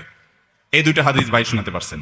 আপনাকে সবচেয়ে বড় এবং প্রধান পুরস্কারটা আমি দিচ্ছি, আর রাহিকুল মাখতুম, আমাদের প্রিয় নবী সাল্লাল্লাহু আলাইহি ওয়াসাল্লামের পূর্ণাঙ্গ জীবনী, একেবারে জন্মের আগে থেকে নিয়ে মক্কার অবস্থা, জন্ম থেকে মৃত্যু পর্যন্ত পুরা বই।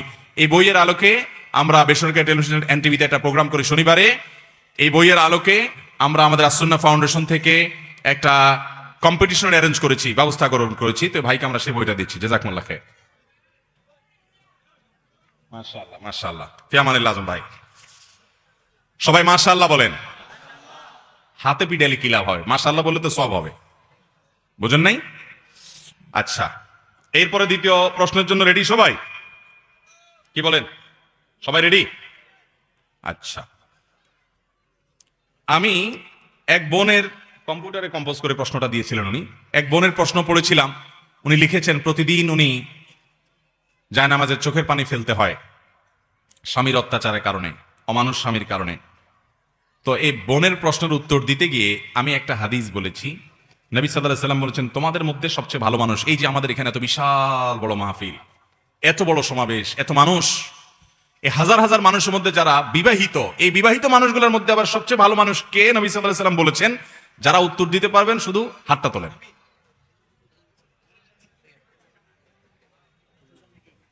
আপনি আগে তুলছেন না সামনে আগে তুলছেন? আমি তো দেখিনি। আচ্ছা দাঁড়ান দাঁড়ান, স্টেজে ভাই, আপনি মাদ্রাসা পড়েন না? বসেন। হ্যাঁ বুঝছি তো, মাদ্রাসা পড়ুয়াদেরকে আমি আগায় দিতে চাচ্ছি না, আপনাদের অন্য ক্যাটাগরিতে দেবো। বসেন, অপেক্ষা করেন। তাইলে সামনে অন্য হাত তুললে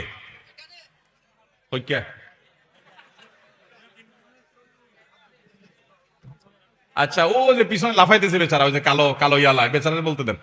হ্যাঁ হ্যাঁ, ওই যে কালো কালো হাত,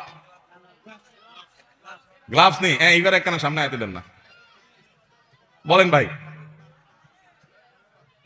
কোন মাদ্রাসায় পড়েন? কলেজে পড়েন, ঠিক আছে, গুড। বলেন। হ্যাঁ ঠিক আছে, এবার বলেন।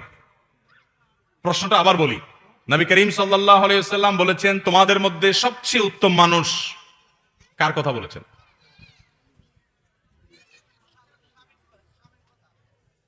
স্বামীর কথা, যে স্বামী নিয়মিত বউ পিটায়। হয় নাই? আপনি দাঁড়ান, হ্যাঁ বলেন।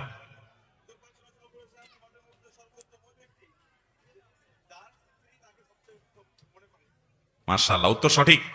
ভাই বলেছেন, নবী করিম সাল্লাল্লাহু আলাইহি ওয়াসাল্লাম বলেছেন তোমাদের মধ্যে সবচেয়ে উত্তম ব্যক্তি সে যার স্ত্রীর কাছে সে উত্তম, অর্থাৎ স্ত্রী তাকে দিল থেকে সাক্ষ্য দেয় তুমি উত্তম।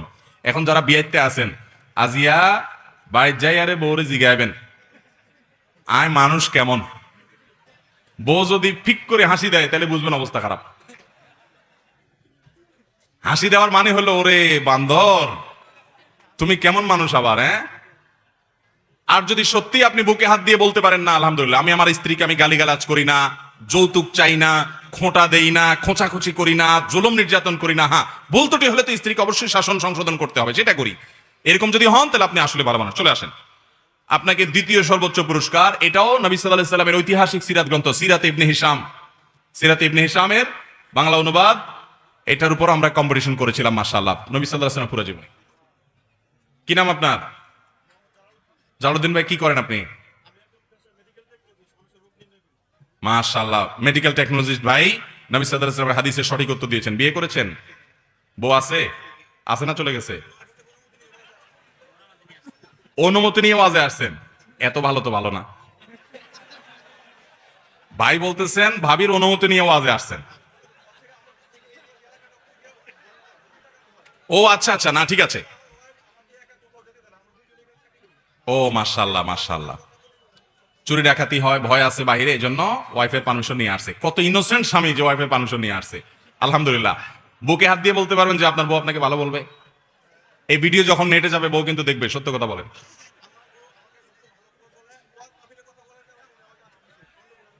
আপনাদের স্বামী স্ত্রীর মধ্যে সম্পর্ক খুব ভালো, জুলুম নির্যাতন করেন না, গালিগালাজ করেন না, শুনবে কিন্তু পরে।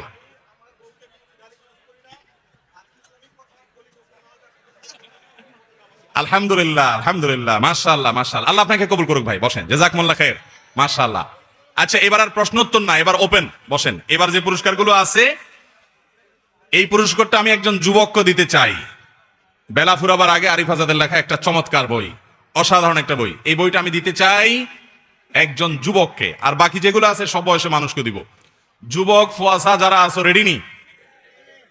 ও বাজি বইও না, তি একে রইও, বইও বইও, হাত না তুললো, আগের তে হাত তুলে রেখে দে। প্রশ্ন হলো, যুবকরা, এটা কোরআনের মাহফিল, আমরা কোরআন হাদিসের কথা এতক্ষণ শুনলাম। সামান্য একটা পুরস্কারের জন্য মিথ্যা বলবো, এটাকে বিশ্বাস করা যায়? আমার তো মনে হয় না। এই পুরস্কার পাই কি লাভ হবে যদি এর বিনিময়ে জাহান্নাম পাওয়া লাগে? এই জন্য মিথ্যা তো আমরা বলবো না, তাই না? ইনশাআল্লাহ। আচ্ছা, এবার প্রশ্নটা নেন। প্রশ্ন হলো, আজকে ফজরের নামাজ জামাতের সাথে পড়ছেন বয়স 25-এর মধ্যে, বয়স 25-এর মধ্যে ফজর নামাজ জামাতের সাথে পড়ছেন, এবং এখানে সাক্ষী আছে, বলতে পারবেন আমার সাথে অমুকে নামাজ পড়ছে। মাদ্রাসার ছাত্র নইব, আমি দেখি বুঝি ফেলাইবা মাদ্রাসার ছাত্র। মাদ্রাসার ছাত্র পাস মার্ক হলো তাহাজ্জুদ, তারা ফজর নামাজ কেন? তাহাজ্জুদ পড়তে হবে। হ্যাঁ, এবার হাত তোলেন। তুই নামাজ পড়ছো না আজকে ফজর? শূন্য সাক্ষী কে? আমি হুজুর কই? কই হামিদ হুজুর? ইমাম সাহেব আছে? আপনি ইমাম সাহেব কই? কই নামাজ পড়ছে? আপনি মসজিদের ইমাম, মুয়াজ্জিন? তো মুয়াজ্জিন সব মুসল্লি চেহারা তো মুখস্থ তার কথা না। 11 বছর ধরে আজকে নামাজ পড়ছে সে, মাশাআল্লাহ। মসজিদের মুয়াজ্জিন সাহেব সাক্ষী দিয়েছেন যুবক নামাজ পড়ছে। চলে আসো সামনে। কি নাম তোমার? হ্যাঁ, মাশাআল্লাহ। শুনেন, আমার যদি আল্লাহ সামর্থ্য দিত, এই মাহফিলের প্রত্যেকটা মানুষকে আমি বই হাদিয়া করতাম। ইনশাআল্লাহ একসময় আপনারা হাদিয়া পাবেন ইনশাআল্লাহ। আর বই আমার থেকে না পান, কিয়ামতের ময়দানে নবীজি সাল্লাল্লাহু আলাইহি ওয়াসাল্লাম উপস্থিতিতে যদি আল্লাহ তাআলা পুরস্কার দেন, সেটা আরো বেশি খুশি হবে না? আল্লাহ আমাদের সবাইকে আমলের তৌফিক দান করুন। আমরা কিন্তু ওয়াদা করেছি আজকে ফজর নামাজ জামাতের সাথে পড়বো ইনশাআল্লাহ। এই নজবাব, মাশাআল্লাহ, মাশাআল্লাহ, মাহফিল ভলান্টিয়ার। আচ্ছা, এবার সব বয়সী মানুষের জন্য একটু আমার এক দুজন হেল্প করেন ভাই, একটু খেয়াল করেন তো কার হাতটা আগে উঠে। খেয়াল করেন, আগে হাত তুলে বসে আছে। তো প্রশ্ন নয় তো। রবিউল, তুমি খেয়াল করো, একটু খেয়াল করো কার আগে হাতে উঠে। আজকে ভাই হাত নামান, হাত নামান। এই ব্যাগ গুন্ডে চাইও, ব্যাগ মুখে চাইও, তুমি ব্যাগ মুখে চাইও। আজিয়া দিনের ভিতরে কোরআন শরীফ পর্যন্ত শূন্য। ওই চাদর আলাই গাই ভাই ভাই, হ্যাঁ হ্যাঁ হ্যাঁ, চাদর আলাই ভাই ভাই। এ ভাই, আজিয়া দুধ যা ভাত খাইও কিনা এটা নকই। তুই মনে করছো ভাত খানার কথা কই না? তো কি কই? কি বলছি? আজকে কোথায় পড়ছো? বাসায়? কোরআন শরীফের কোন জায়গা দিয়ে পড়ছো? সূরা ইয়াসিন কখন পড়ছো? আজকে ভুলে পড়ছো না প্রতিদিন পড়ো? শুধু সূরা ইয়াসিনই পড়ো? কেন সূরা ইয়াসিন পড়ো শুধু? না, এটা তো কোনো কথা না, তুমি এক পাশ থেকে একটু একটু করে পড়বা। আচ্ছা আসো, তুমি পুরস্কার নিয়ে যাও। এরপর আমার কাছে আরেকটা পুরস্কার আছে, এই পুরস্কারটা আমি দিতে চাই। এই সোহেল আর পুরস্কার করে কোথায়? এটা আপনার বেশি করে আনো পুরস্কার, এত মানুষ পুরস্কার এত কম দিলে হবে? নাও। কি নাম তোমার? মাশাআল্লাহ। ও, তোমার নামও ইয়াসিন, পড়ছো সূরা ইয়াসিন। গুড, মাশাআল্লাহ, মিলে গেছে। নামও তার ইয়াসিন, পড়ছেও সূরা ইয়াসিন, মাশাআল্লাহ। নিয়ে আসো পুরস্কার, আরো আনো। আপনারা একটু বসেন না, আমরা একটু সুন্দর করে শেষ করি না, 2-3 মিনিট লাগবে, 4-5 মিনিট লাগবে। বসেন, বসেন না ভাই, সবাই বসে যান ভাই, পিছন লোকরা দেখতেছে না তো, বসেন, একটু বসেন। এতগুলো লাগবে না। আচ্ছা, আনছো যেহেতু তুমি দাও, আল্লাহ ভরসা। এত পুরস্কার কোনো জায়গায় দেই নাই, আমি তো গরিব হয়ে যাবো এত পুরস্কার দিয়ে দিতে। আরেকটা বড় পুরস্কার আছে। এবার তাহলে আবার একটু প্রশ্নে যাই। প্রশ্নে পুরস্কার যেহেতু এসে গেছে, প্রশ্নে যাই। সবাই রেডি তো? কিন্তু দাঁড়ায় থাকলে তো হবে না রে ভাই। দাঁড়ায় থাকলে যারা পিছনে আছে আমি তাদেরকে মিস করবো ভাই। একটু সাহায্য করেন না প্লিজ। হ্যাঁ, একজনে প্রশ্ন করেছেন মুক্তিপ্রাপ্ত দল যারা তারা কারা। আমি তার উত্তরে একটা হাদিস বলেছি, ওই হাদিসটা পুরা বলতে পারবে যে, হাত আগে তুললে তো নইব না, আগে তুললে বাদ, যে বলতে পারবে যে আল্লাহর কাছে কিয়ামতের দিন নাজাত পাবে, মুক্তি পাবে কারা, তাদের বৈশিষ্ট্য কি হাদিসে আছে, হাদিসটা বলতে পারবে যে বাংলায়। শূন্য। আচ্ছা বলেন আপনি। জি জি।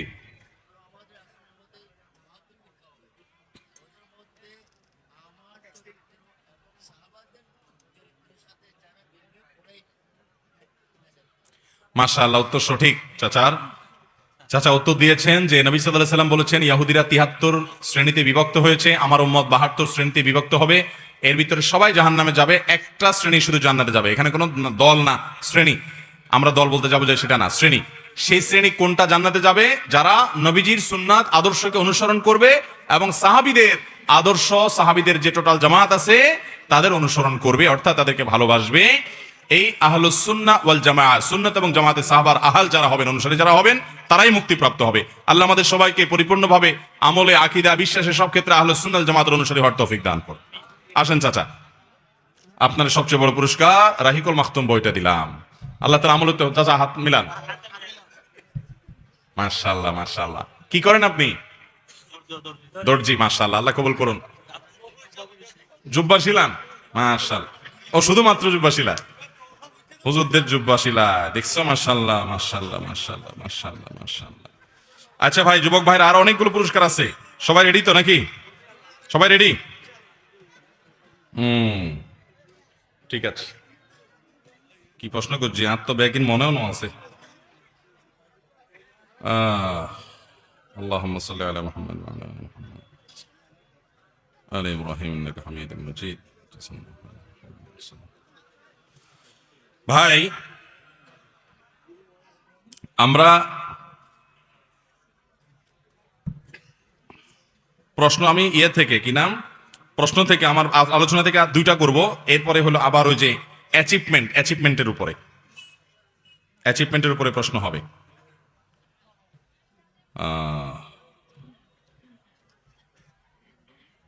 এক ব্যক্তি প্রশ্ন করছিল, সে নামাজের আজানের সময় গান বাজায়, আরেকজন নিষেধ করছে গান বাজাইতে। তখন সে সে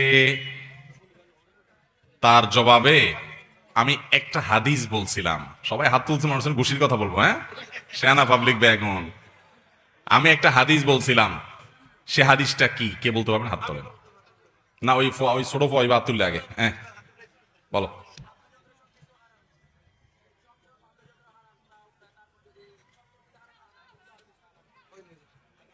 হাদিস হয় নাই, কিন্তু তোমার কথাটা সুন্দর আসছে। আচ্ছা বলেন। তুমিও আসো, একাইও তোমার পুরস্কার একান দিও, কারণ তুই ছোট ফোয়া মান। একবার পাইয়ে নাইবে বাজি বইজ।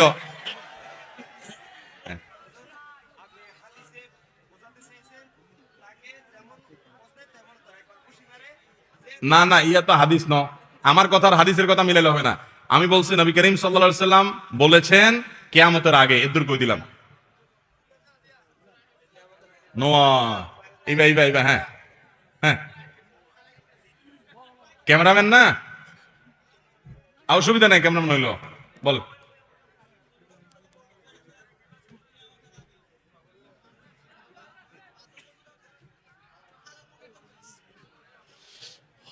$75% হয়েছে। এই বলো, তুমি বলো।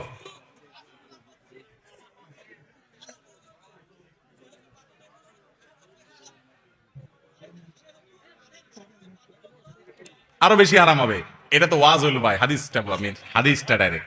আচ্ছা দেখি না, এই লোক যদি না পারে, আর কেউ যদি না পারলে পুরস্কার তোমার। হ্যাঁ বলো।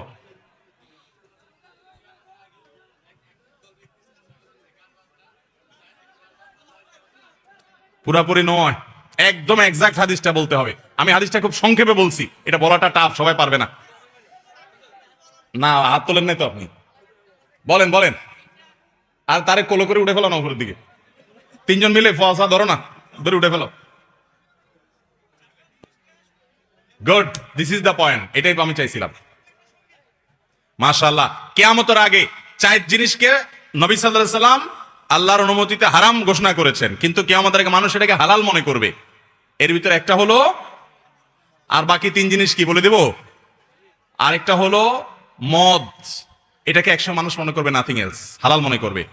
আরেকটা হলো জেনা, ব্যভিচার, মানুষ মনে করবে এই যে এখন নাম দিছে রিলেশনশিপ, হান তান, জেনাকে হালাল করে ফেলেছে। আরেকটা হলো সিল্ক, পুরুষদের জন্য এটা হারাম, কিন্তু এটাকে হালাল মনে করবে। ইয়াস্তাহিল্লুন আল হিররা ওয়াল হারিরা ওয়াল খামরা ওয়াল মাআজিফ, আর বাদ্যযন্ত্র, সিল্ক, বাদ্যযন্ত্র, আর কি মদ আর ব্যভিচার, জেনা, এই 4টাকে হালাল মনে করবে কিয়ামতের আগে মানুষ। এর ভিতরে এখন বাদ্যযন্ত্র, গান বাদ্যযন্ত্র সব বাজানো, পোলাপান, মুসলমানের পোলাপানের কোনো দোষ কিছু মনে করে না, তো সেটা হারাম। উত্তর সঠিক, চলে আসেন, পুরস্কার নিয়ে যান। আপনার জন্য নতুন বই ফেরা, ফেরা বই জীবন পরিবর্তন করার মতো একটা বই। এই বইটা অসাধারণ একটা বই। শিহিন্তা শরীফা নামে একজন ভদ্র মহিলা খ্রিস্টান থেকে মুসলমান হয়েছেন, তার লেখা এই বই আমার বাচ্চাদেরকে আমি পড়তে দেই, অসাধারণ একটা বই। কি করেন আপনি? বেলা নেন, বেলা ফুরাবার আগে। মাশাআল্লাহ, আপনি কি করেন, পেশা কি? এনজিও টিচার, মানে শিক্ষকতা করেন। বালা সুদের কারবার করেন, আলহামদুলিল্লাহ আলহামদুলিল্লাহ, জি জাযাকাল্লাহ খাইর। আচ্ছা, এবার হলো আজকের মাহফিল থেকে কে কি নিয়ত করেছেন, জীবনে শিখছেন বা পরিবর্তন করবেন, যে আজকে থেকে আমি ভালো কাজ শুরু করব, মাহফিল থেকে শিখছি, আর তুললে খাম নইব, আয় শূন্যম, যারটা পছন্দ হবে তারা দিউম দে। আর এখন নিয়ত করলে হবে না, আলোচনা চলাকালীন সময় যারা নিয়ত করছেন,